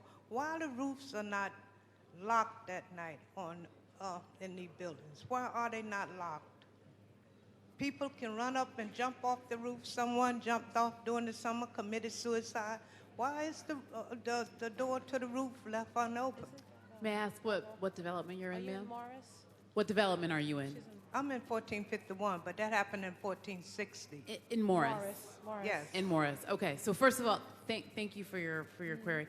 First of all, the entrances to our roofs should be locked at all times. So they should be locked, meaning that they cannot be accessed, without permission or we have to keep our entrances and exits free for fire purposes, but they should not be able to be accessed for recreational use. So the first thing is I'm going to ask my staff to follow up and check all of our roof access doors at Morris to make sure that they're working. I also want, and I have my chief of public safety here, who, as well as obviously our colleagues from PD, because the other issue that I heard in your question was also, I think, elevators as well. While there's no outage at Morris as we speak, really at the mayor's insistence, and also part of our job as being a landlord, is to ensure that you have a working and safe elevator. So we have, in just the last 60 days, inspected all of our elevators that have a particular kind of equipment, found them to be safe and functioning. Those that weren't, we have invested in and have made those repairs. So if you have any issues in your specific building on that, we'd like to follow up immediately. But in terms of the doors, we will come and check those right away. Thank you. Thank Thank you you very so much. much. One Thank of you. our youth has a question. Thank you. Thank you. All right. Good afternoon, everybody. My name is Imani Marcano, and I am an active member in Community Board 3 and Friends of the Park since I was 5 years old. And you guys can ask Mr. Fairbanks about me, Mr. Dudley, and also Vanessa Gibson. And I am a former student of Harriet Tubman Charter School, and now I attend Democracy Prep Charter School. Well, I first want to thank Vanessa Gibson, and in particular Mayor de Blasio, for coming out to the community and not forgetting about the people in the Bronx. So you guys talk about public safety and all these lovely things, but what about seniors? My grandmother lives in a senior building, not with NYCHA, but she's living there with no security. Who's protecting them? Like, you guys talk about public safety, and public safety means a variety of things. And it doesn't just mean like, oh, just for people who live in NYCHA. We have a lot of elderly people that live in NYCHA, that live in housing, that live in anything. And you guys, I don't know if you guys take it into consideration. I know you guys have parents, have people in your family that's elderly. Don't you wonder, like, if there's any protection over them? Like, God forbid something happens to them. Like, God forbid I'm not there with my grandmother and just random people running up in her building. What if something happens to her? Is no security at all. And it scares me. It scares me with me going to sleep at night, laying my head down, thinking I'm protected when I have my grandmother out there with no protection, no security, nobody, no nothing. Security police used to like circle around the block for her building. No more, no security, no police. They don't even budge to walk in the building. Where does she live? She lives in 445 East 171st Street on Claremont Parkway. At Daniel Nicholson. Yes. She's right there. Her name is Una Lawrence. She's also in community board and Friends of the Park. It's a senior building. And it's in the fourth who runs it? Who runs it? Bronx Shepherds. Bronx Shepherds. But I just want to know, because people are so concerned about their safety, and it's like we get scared. It's not, okay, we trust police officers, but lately a lot of things has been happening in this world regarding police. Like, I'm supposed to feel safe around police. Sometimes I feel like I cannot be safe around police. I feel scared of them when they're supposed to be protecting me. So I just want to know about, like, as far as security for seniors, like, what is it that you can do possibly? Let me give you a sense of what precinct is that? Someone help me. 4-2. Come on up, Commander. And I have another question. Let's take this, and we'll get to your other question. So let me just start by saying, yes, of course. Look, any one of us who respects our elders and who, because of our parents, our grandparents, we learned everything was possible. So of course we care about their safety. I can think of it in very human terms, that I can imagine if you're feeling that concern for your grandmother, the question is, what are we doing to keep that whole community safe? Not just that apartment, that building, but we have to keep everyone safe. So I want the inspector to talk about what we're doing around that building and if there's anything we know that we have to address there. But to your point about the relationship between police and community, and particularly young people, we have work to do, which is why I believe in community policing. Meaning, I want to see a city where there is a real working relationship, a real honest, open relationship between police and the community they serve, with a special focus on our young people. And a very different kind of dialogue and a very different kind of responsiveness, and people actually know each other. That's what we're trying to build. To do that, we had to first fix a broken policy. While we had the stop and frisk policy on overdrive, it was creating a wedge between police and community. We had to end that. We had to create a whole different kind of approach, and then go farther with neighborhood policing, which is now starting to take effect literally in the precincts of this community. So I understand very powerfully what you're saying, and I appreciate what you're saying, but the policy of this city today is to try and create an atmosphere where you know, without a shadow of a doubt, that you can have a real and positive relationship with the police who serve you. Now let me have the inspector talk about what's going on around your grandmother's building. Thank you, Mayor. Thank you for the question. First off, I'm Deputy Inspector Jim Ryan, and first I'd like to say we have a couple of programs that we conduct to assist our elderly and make buildings safer. In addition, we have the Neighborhood Coordination Officer Program rolling out June 27th. So we'll have specific officers in specific areas of the precinct to address those specific concerns with the community. So with that being said, I have a crime prevention officer that follows up and can offer programs to elderlies to make them feel safe at home, to make them aware of the programs that are available to them. We also have programs, crime prevention programs, trespass affidavit, where we can talk to the landlord of the building to ensure that people who live in the building and reside there are there and they're safe, and prevent anybody who's not there legally to be removed with coordination with the district attorney's office. So after this meeting, I'd like to get your information, and I'll link you up with my crime prevention officer. Thank you. Thank you. And can I ask my Yes, second and I question? just one other thing. Thank you, Inspector. And so that means that they're going to assess the situation with your grandma's building and make sure that we feel we're taking the right measures. So you'll do that follow-up. Thank you, Inspector. And my second question is about charter school funding. So my school, we get lots of funding, but it's to an extent. So, like, what about funding for other charter schools? Although we have a lot of charter schools, good, bad, between, whatever you want to call it. So, like what is, like, funding for schools? Like, some charter schools could be the best schools, like, whatever charter school you want to think about. But then it's like, you get there, and it's like, it's poor. Like, the food is not as good as you expected. The funding is not up to par with everybody in the school. Like, what is just, like, the funding? Okay, so the simplest way I could answer that is to say, I think you make an important point, that charter schools are all different. Different levels of success, different approaches. Some we are particularly appreciative of, that do a great job of working with every kind of child, including children who have some challenges, like kids with special needs or kids who are English language learners. Other charter schools haven't done as much of that. We're trying to push the charter schools to do the same kind of things our district schools do, our traditional public schools, where they will work with anybody and everybody. But you're right, each one has a different nature. We have, by state law mandate, a certain amount of funding we provide to charter schools, so that's done consistently. And then charter schools ask of us opportunities sometimes to co-locate in a building. If we're able to accommodate that, we do, or to help them pay for other facilities, and we do that too.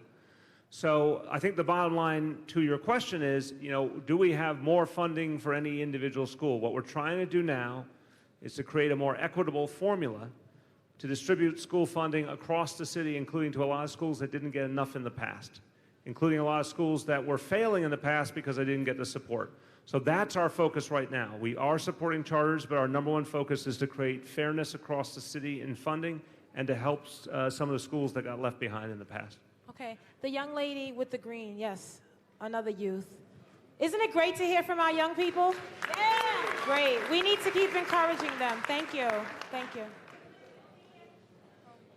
My name is Rangeli Valerio, and my question is that when I come home from school, in my building, they have, like, everybody's around it. There's, like, I don't feel safe coming inside my building because there's so much people around there, and they're, like, you don't feel safe, and you don't have security there because the security polices are usually over here, which is, like, down the block from my building. So that's when I come home from school and I walk, there's so much people there just sitting on, like I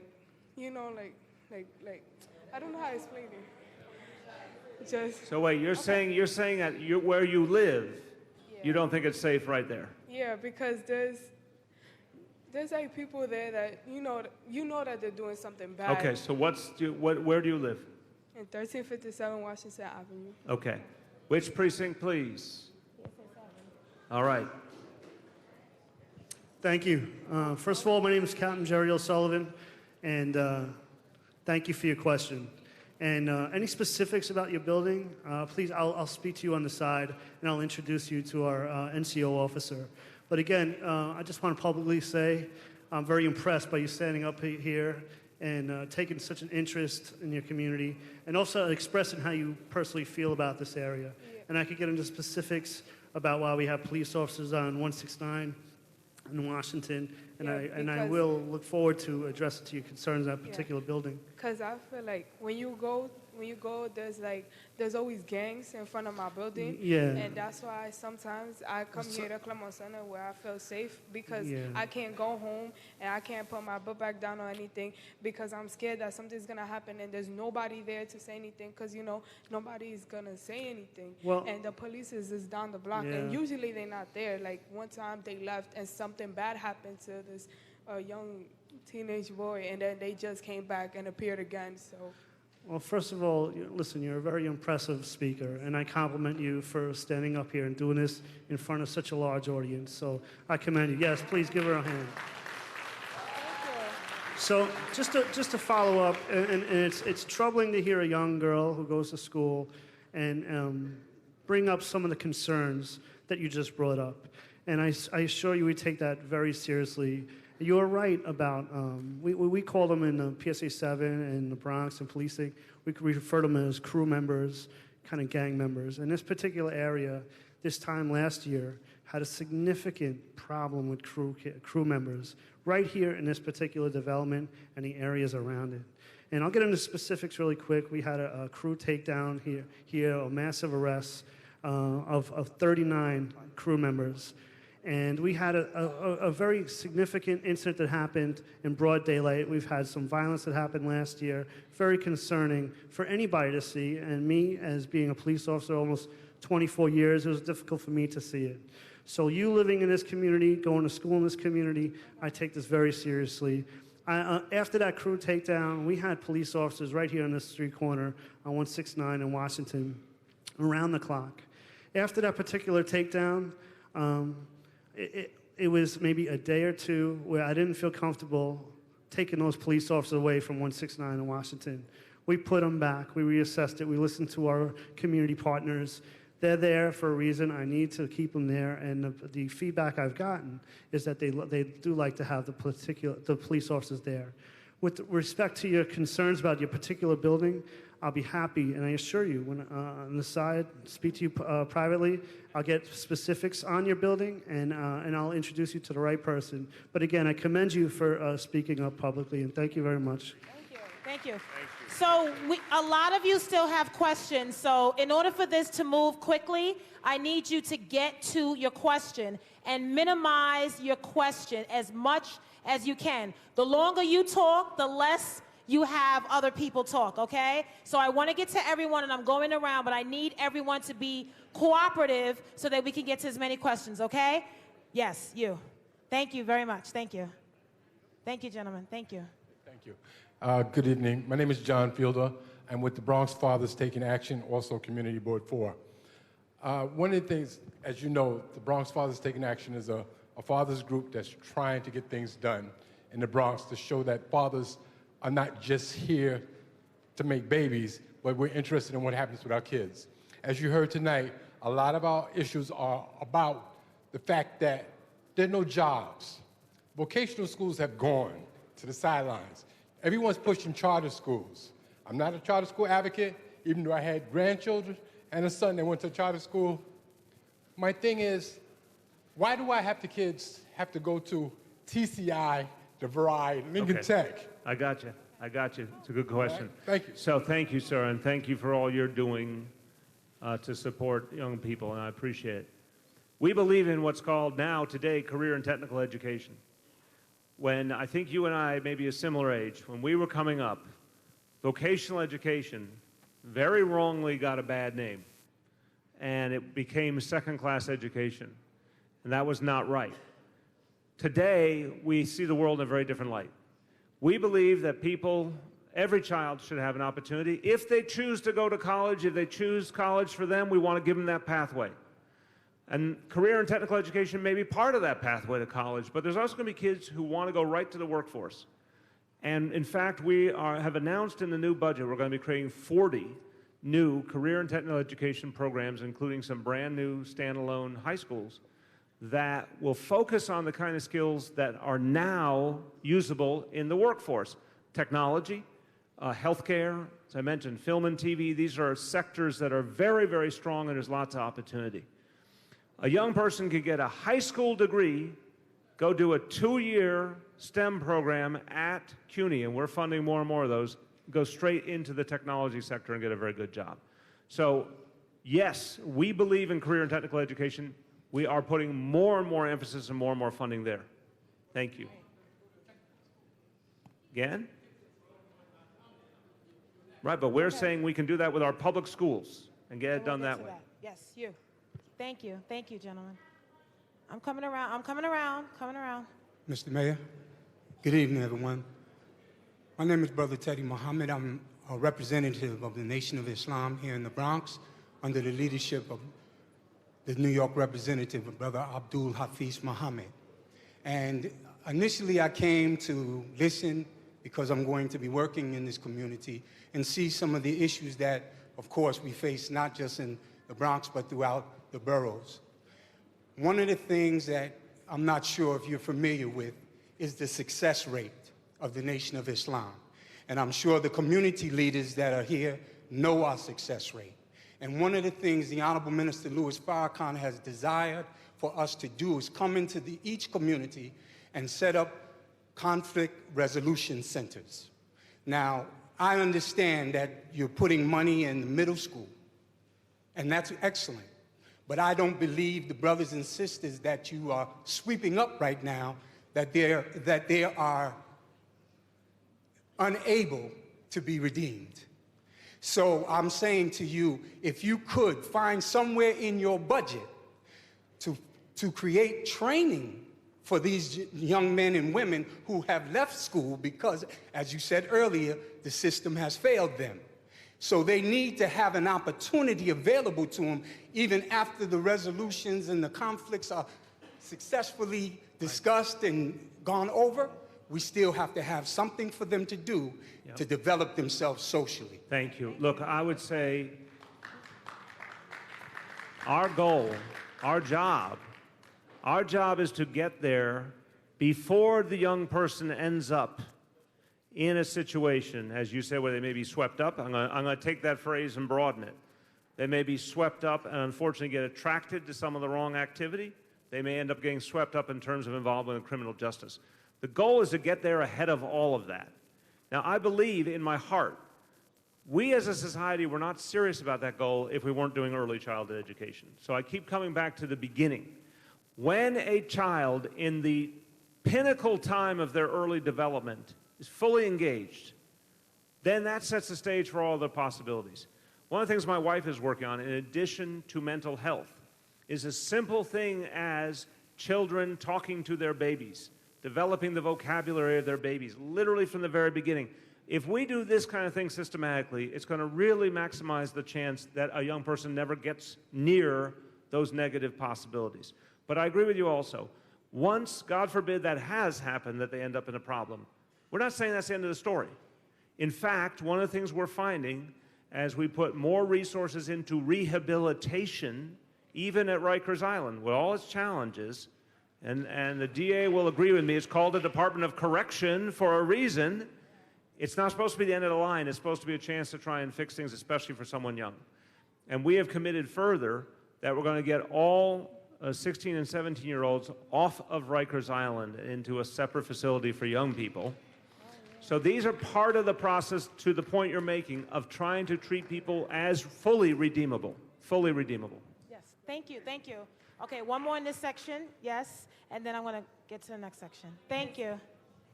Hello, my name is Brenda Dawson. I'm on Community Board 4. My problem is that special ed is considered the next correctional population. I'm so disappointed about how they teach our kids. I know I was in East Harlem. I was upset when that youth was killed because he was part of that population. But that program needs to be revamped. If they have ADH, they want to teach them traditionally. The teachers are not looking at those IEPs. They're not being creative enough. They're not coming up with ideas to make the class move, to make the children, those students, part of that classroom. I taught in East Harlem as a sub for 8 years, and I am disappointed. I know Michael Blake said he's been funded with additional funds to teach our youth. Special ed, over 90% of males.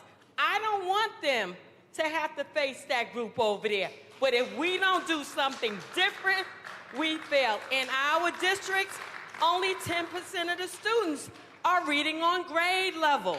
You want them in the unions, you want to train them, but they can't read. You understand me? Thank you. I want to see what is being done, what is going to be done differently, because I don't want to see another blood spot on the ground. That was heartbreaking for me. Thank and you. Within 2 years, he had turned that way, and he was a product of special ed. Thank All right, you. Thank you. I appreciate your passion, and it's a topic worthy of the passion. Look, there's a lot to fix when it comes to special education. So for years, parents had to fight with the Department of Education to even define what services their child would get. And as you know, too many times parents had to go into court to try and just get what they were supposed to get for their kids. We have been changing that very rapidly, trying to get out of the court system, not make parents need lawyers, get the solution of what they need for their child agreed upon early and quickly. Much more to do there. We're also trying to recognize the fact that some children, I don't think this will be a surprise to anyone in the room, some people got classified as special education who there was nothing wrong with them. And there were racial and other reasons why it happened. So we have to address this in a number of different ways. There's a lot of kids who go into special education. Their issues can be addressed now better than ever. The therapeutic approaches are stronger than ever. And they can ultimately be found to have their issue resolved, and they can be in a mainstream setting again. That's an important priority that we hold that was ignored too much in the past. So look, I think it gets back to the fact that we are revamping everything we're doing with special education. We're trying to train our teachers a lot better and put a lot more focus on teacher development. We're also trying to look at a separate but related question, and this is what my wife is working on: mental health services for children when they're young. When they're young, when the problems sometimes develop.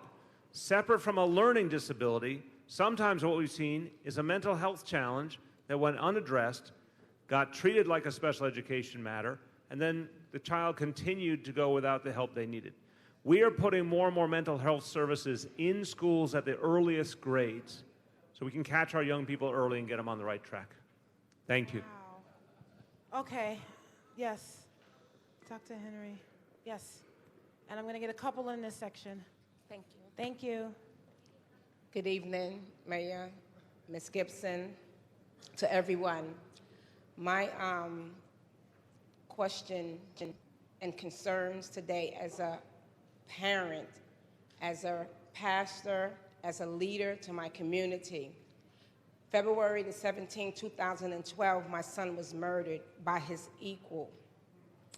And from that day to this present day here, I've been really going everywhere talking about gun violence. I have a non-for-profit organization called Inner City Gun Violence Prevention, and I got involved with a lot of things in my community, as with sitting on the council board with PSA 7, as a treasurer, as a clergy liaison, partners and officers, sitting with other organizations, SOS, and just doing work in the community.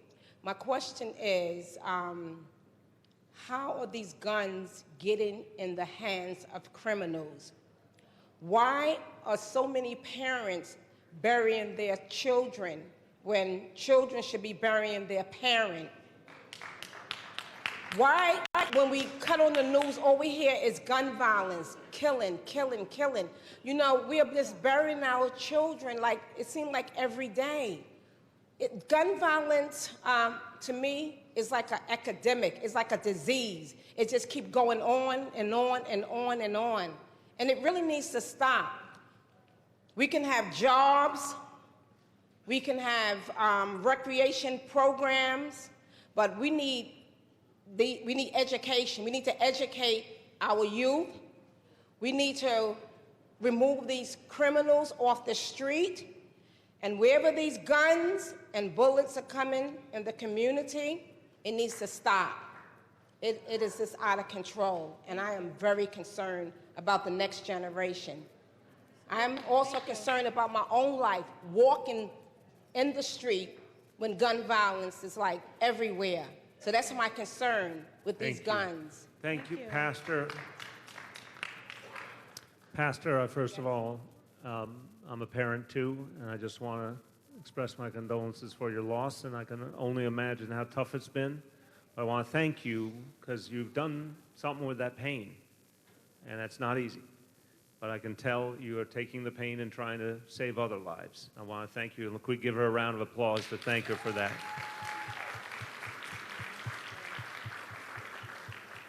But I do want to say this. There's nothing we're talking about tonight that minimizes the problem. When we report some progress, or we report some good news, or we report some new approach, that is not a Pollyanna statement. That's not us saying that we believe, we've solved the problem forever. We believe we've found some things we can do better. We believe a closer working relationship between police and community is part of a larger solution. Certainly, as we discussed earlier, when the day comes that we can change the federal laws, that will be a crucial part of the solution.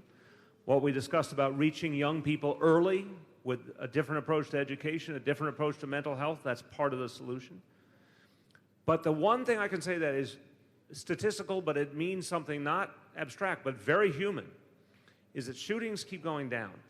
It doesn't take away the pain that people have felt, but something is starting to move, and it is directly correlated to the fact that NYPD is seizing a lot more guns. So they're being put in a horrible situation where guns are flowing in from all over the country, which has always been an uphill battle. But in the last 2 years in particular, the number of gun seizures has been increasing rapidly. And when the gangs I talked about, when gangs are addressed, it means a lot of weapons are caught in the process. So I just want to say I do think something's moving. But everything you raise is not only from the heart, but true. We've got to go much, much deeper. Thank you. Ma'am, yes, with the gray shirt, yes, with your hand up. Thank you, thank you. The mic is coming to you on your right-hand side. Okay, so I wanted to stay on the same subject because you was talking about the youth, and what I wanted to pretty much basically bring up is that we have a lot of things going on, like the lady mentioned about ADHD and things of that nature, and I wanted to know, why isn't there any more programs for children of disabilities that can help them to be able to express certain things that they need to help them in those areas, because I feel that the percentage rate of those children are a lot, and that does just contribute to what also happens from within the community. We're not, like you said, there wasn't being addressed, so there's a lot of children that weren't being diagnosed, and there's children that are being misdiagnosed, but the ones that are being diagnosed, there's nothing there for them. There's no outlet. There's not a lot of things for them to be able to go to. Right. There's nothing there. Okay. It's for children. The next step would be them getting into trouble, and there's not a lot of avenues for them to be able to. There's no sources for them. I hear the question again, I'm a parent, and I get the point you're saying very powerfully, but I don't want to accept the notion there's nothing for them, and I want to be clear about why I'm saying that. Because we are trying to create a situation in every school where there is something for them. There are a lot of very specialized approaches that can help. For example, a lot of kids who have the challenges that you discuss, there are approaches that are working for them. And you're right if you say, well, it's not everywhere enough. That is a true statement, but that doesn't mean it's not any possibility that we can reach a young person. And what we're trying to do more and more is figure out case by case, instead of saying no to parents, which again was a really unfortunate history, we're trying to figure out parent by parent, child by child, what they need and how we can connect them to it. Now, if you have, I'm going to ask you, you don't have to go into detail, but just, do you have a specific situation right now where someone needs help? Yes, I have two situations, but the thing about it is that when I look at my situation and I'm seeing what is going on within the situation, there's not enough being done. And So- I'm a parent that I'm there for mine. I'm up when they calling me. My 2 children, I have 2 children in a charter school and children, one that's not, and I see the difference between public school and charter school. So that's something that I feel that there's, in one instance, they'll have it in a public school, but then they don't have it for children in a charter school, where they need to have that in all areas of the board. So If they're I going was- to have children, if they're going to open up the doors for children with those issues, they need to have that coverage for children with those issues. They do not have that. And as far as, that's what I'm saying. as Okay, far as I got public you. school versus, So the point I'm charter trying to school. say is that this is one of the things we feel very strongly about in this administration about charter schools, is we want all children treated fairly and equally, just like we do in the district schools, including kids with special needs. Right, So we're and, very you know- adamant about that. So from now, who's here from the district? Okay, will you follow up after it's on the direct personal problems? I want you to see our colleague from the school district who will talk I to have you. another thing to say Thank about you. Section 8. I'm We got- sorry, I we would got like a to lot of say people that. waiting, man. We got a lot of We people have to waiting. move on. Randy, and then I'm going to get to you. Yes. Randy, to your left, to your left, to your left. The microphone. Good enough. Mr. Mayor, I want to know, what are you prepared to do about the large number of children who are trafficked from this neighborhood to West Africa and left unattended in Dallas while their parents remain in New York City? Okay. I just didn't hear one part of that. Left unattended? In Daras, you know what a Dara is? No, tell me. Okay, a Dara is what is called the Islamic school. However, it's not a school. They go there to learn the Quran in the Wahhabi religion, and they beg on the street. They learn to be humble by begging on the street. These are children who were born in New York City. Mhm. Some of them in Lincoln Hospital. Mm-hmm. And now they're in West Africa, in Daras, while their parents remain here, and they don't receive an education. Their health care isn't taken care of. Okay. So I'm going to be straight up, because it's important in life when you don't know something to be able to say you don't know something. So I'm not familiar with this challenge, but I want to learn more. I want to see what we can do. Council member, do you want to speak to this? Because this is the first time understanding it. Okay, so let me say we will get you an answer, because I don't know the answer right now, but I owe you an answer. Is there someone I could contact in your office? Absolutely. One of the we We'll can. have you talk to someone now. Liz, you're going to be my nominee because you're saying that Liz Glazer, who is our director of the Mayor's Office of Criminal Justice, let her start Okay, with you. Great. Yes, ma'am. Ma'am, right here. Thank you. I've been trying hard. Are you ready? Are you ready? Yes, you can go. Hi, Mr. Mayor. I work at a family shelter in the community on 170th, Claremont Family Inn, Katona Inn, I'm sorry. And my question to you is, we have a lot of families who have your wonderful vouchers to get out of shelter. But the issue they keep coming up against are credit checks. And what is the city trying to do about credit checks? I mean, obviously, they are in shelter because they had problems in the past with evictions. They don't have the best credit. So you get an apartment interview, and you're excited about getting out, and we're pushing them to get out, but then they have a credit check, Right. and they're denied housing. No, it's an excellent question. Now, Dan, where's Dan? Come on over. Let me start. Dan Teets here from the Human Resources Administration, going to help me with this answer. But one of the things we've done, which is different, is that we have been directly connecting with landlords as the City of New York, saying we want to see you work with the different initiatives we have, whether it's Section 8, whether it's our link vouchers, because it's the people's money, right? This money is guaranteed to them if they work with us. And we're trying to help educate the landlords about that. It's a very stable source of money for them, and that we'll work productively with them, and that they're not allowed to discriminate against anyone simply because they have a Section 8 voucher, which is a different question from the credit, but we're trying to affirmatively make it more easy and more clear why they should work with us on those programs. But on the specific question of the credit checks, which is one I don't know enough about, what can you say about this? To follow on what I'm Dan Teets, and thank you for your remarks and your question. To follow on what the mayor just said, source of income discrimination is illegal, and I think at times we've heard stories about landlords and brokers who use some of this as an excuse. And we'd like to know that. So you can dial 311 and report that, and there'll be follow-up from HRA, the city's Commission on Human Rights, or another agency on those concerns. It remains legal for them to ask for a credit check. Our work with landlords and with brokers is to persuade them to not do a credit check, particularly given that, as the mayor just noted, all of these programs, these incentives, the vouchers, are paid by the city. It seems, for the reasons you mentioned, that many folks, of course, who may have bad history with credit, for some very obvious reasons, came upon tough times, they ended up in shelters, and we're saying, look, we're going to pay the rent here. So the credit check seems, frankly, not worth doing. It seems pointless to us. But can we also say that if you know a specific instances of either a specific landlord who's been a challenge or a specific client who's having trouble, that we can follow up and try and give them specific help. So Dan will follow up with you. Thank you. Thank you. Yes, ma'am. Elvin, right here in the front. Thank you, Mr. Mayor, for coming to the Bronx with Vanessa Gibson, my councilwoman. I'm Betty Crawford from the area. My question and my concern tonight is the safety of the streets. On the corners of the block, on Grant Avenue, we have LTD lights on the corner. I've been asking with the community board, I've asked the councilwoman, I've even asked the Commissioner Moran about when are they going to put the lighting in the block.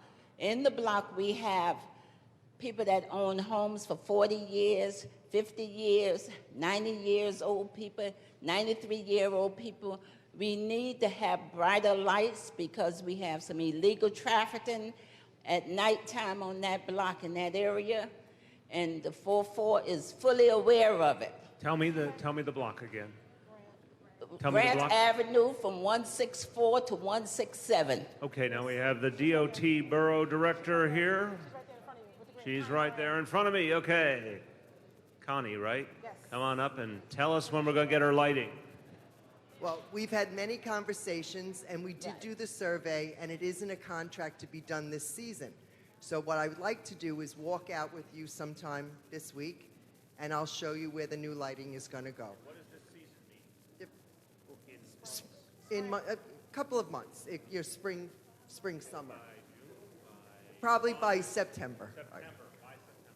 By September? All right, Connie, I'm going to hold you responsible That's fine, for that. but I will I'm also... going to hold you to your word. Okay. You know that. Connie made a pledge. Okay, She made let me a get pledge. around. I got a couple more. Yes, ma'am. Yes. Elvin, to your left. Thank you, ma'am. Peace. First of Okay. all, I think that this was absolutely fantastic. It's finally great to see politicians and community communicating.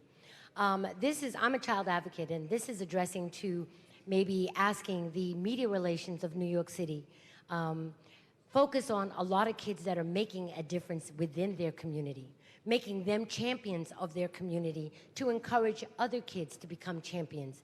If you want to talk about a change, that's a perfect way to be a change. All these kids watch all these famous people and want to be famous.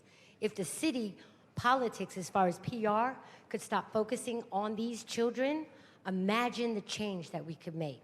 I mean, there's a group of children, Sebnick, my executive director's right there, program director's right there, my other director is here, but there's a group of kids, 272 days they've stopped gun violence in their neighborhood. It was 4 years in the making. 4 years in the making. They just did a town hall meeting with other kids from Atlanta, Chicago, LA, Houston, Dallas, to continue the conversation of what they as kids can do to stop gun violence in their community. If we're talking about change, that's an idea. Let's focus on them on a different way. Thank you very much. And I think you're right, and I appreciate the point. Obviously, the young people we heard from earlier, a great example as well. I do agree with you. Society is missing an opportunity to recognize the leadership of young people. We in the city can do a lot more with that. And we see it, by the way, one thing we are doing, we're very proud of in the schools, we're doing a lot more peer mediation. Because one of the ways to address some of the discipline issues that young people have is to have them work with their colleague young people to resolve them. I believe you. I'm saying, just giving you one example. Yes. Positive images. Positive images that we can put out. Thank you. Yes. One more question on this side. Yes, ma'am. Right behind you, Alva. Thank you. And then I'm going to get around. Hello, Mr. Mayor. My name is Janet Douglas, and I live in Webster Houses. I have two things I want to say, two questions. My first question is, why is it on the coldest day of the year in New York City, we did not have heat or hot water? This happens a lot. I've even taken to keeping a record of when I call into housing to the hotline and let them know that the heat is off and the hot water is off. Usually they tell me that they will get someone, meaning the emergency services, will come within 48 hours. The heat goes out every Friday. It used to go out every Friday. No heat Friday, Saturday, or Sunday. And the heat would come on Monday morning, and later on in the day, the custodians from housing will come and knock on my door and ask me to sign off on the ticket, which I did sign off the first time they came. Well, we got a lot of people, so I got the point, and we want to talk about what we're going to do on the heat. So Shola, one of the things we've talked about, we've actually spent a lot of time talking over the last year about how to fix heat situations more quickly, very much to your point. If you report a heat problem, 48 hours is too long, the whole weekend is too long. Exactly. So we need a very vigorous approach. Let me have Shola update. Thank you for your comment, and I apologize for that inconvenience. It is the law that New York City landlords provide heat to its residents and to its tenants. NYCHA is in compliance with the law.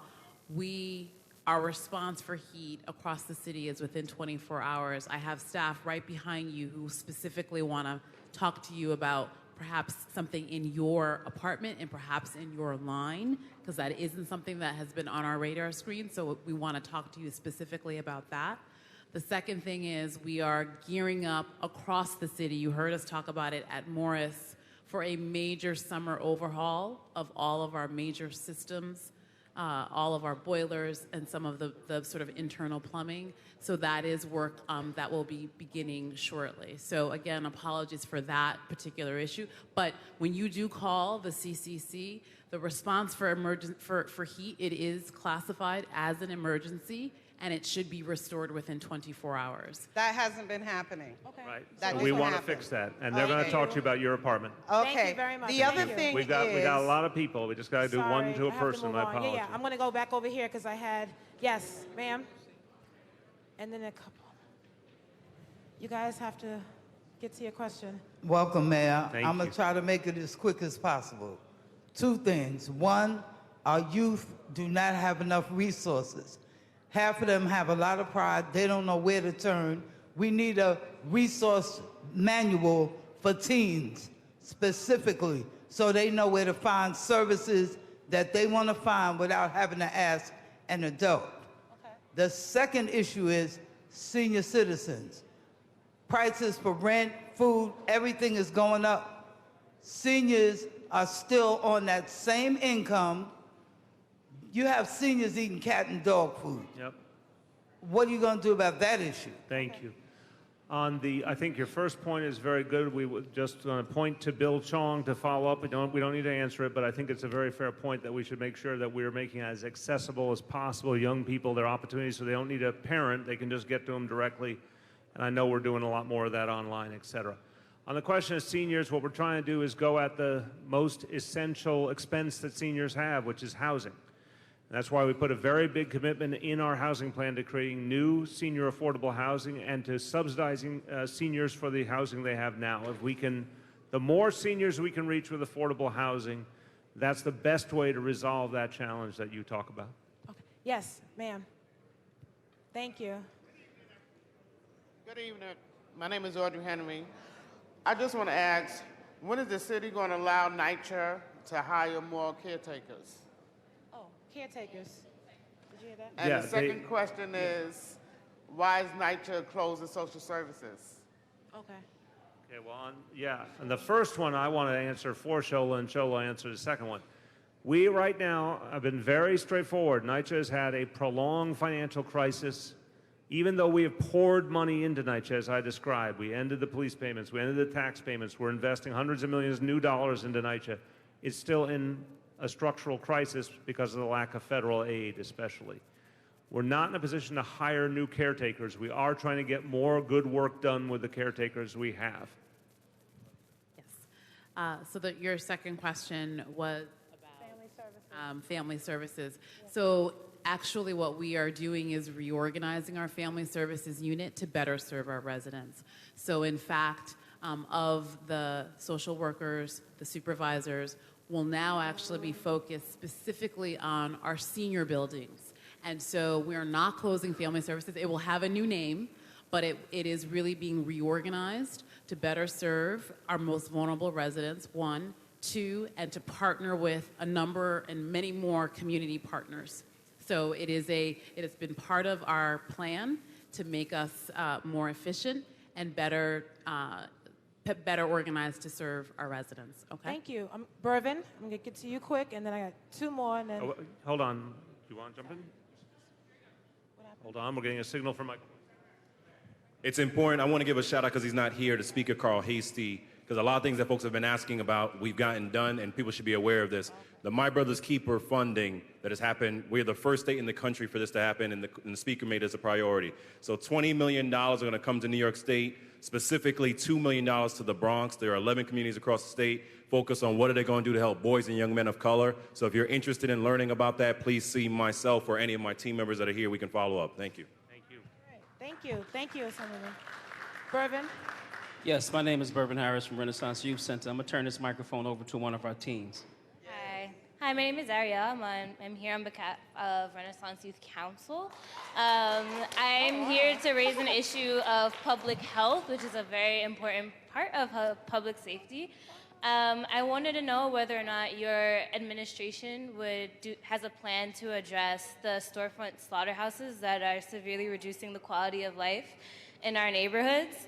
I have students, and there's a slaughterhouse right there on 168.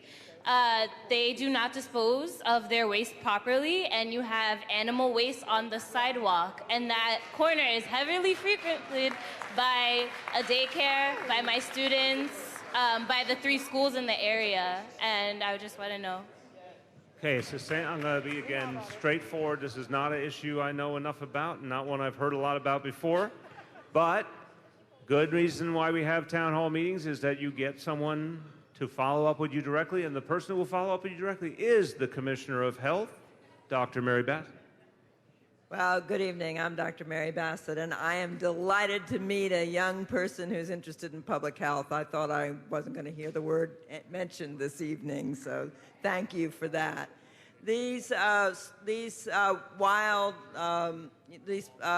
animal slaughterhouses are actually regulated by the state agriculture and markets, not by our health department.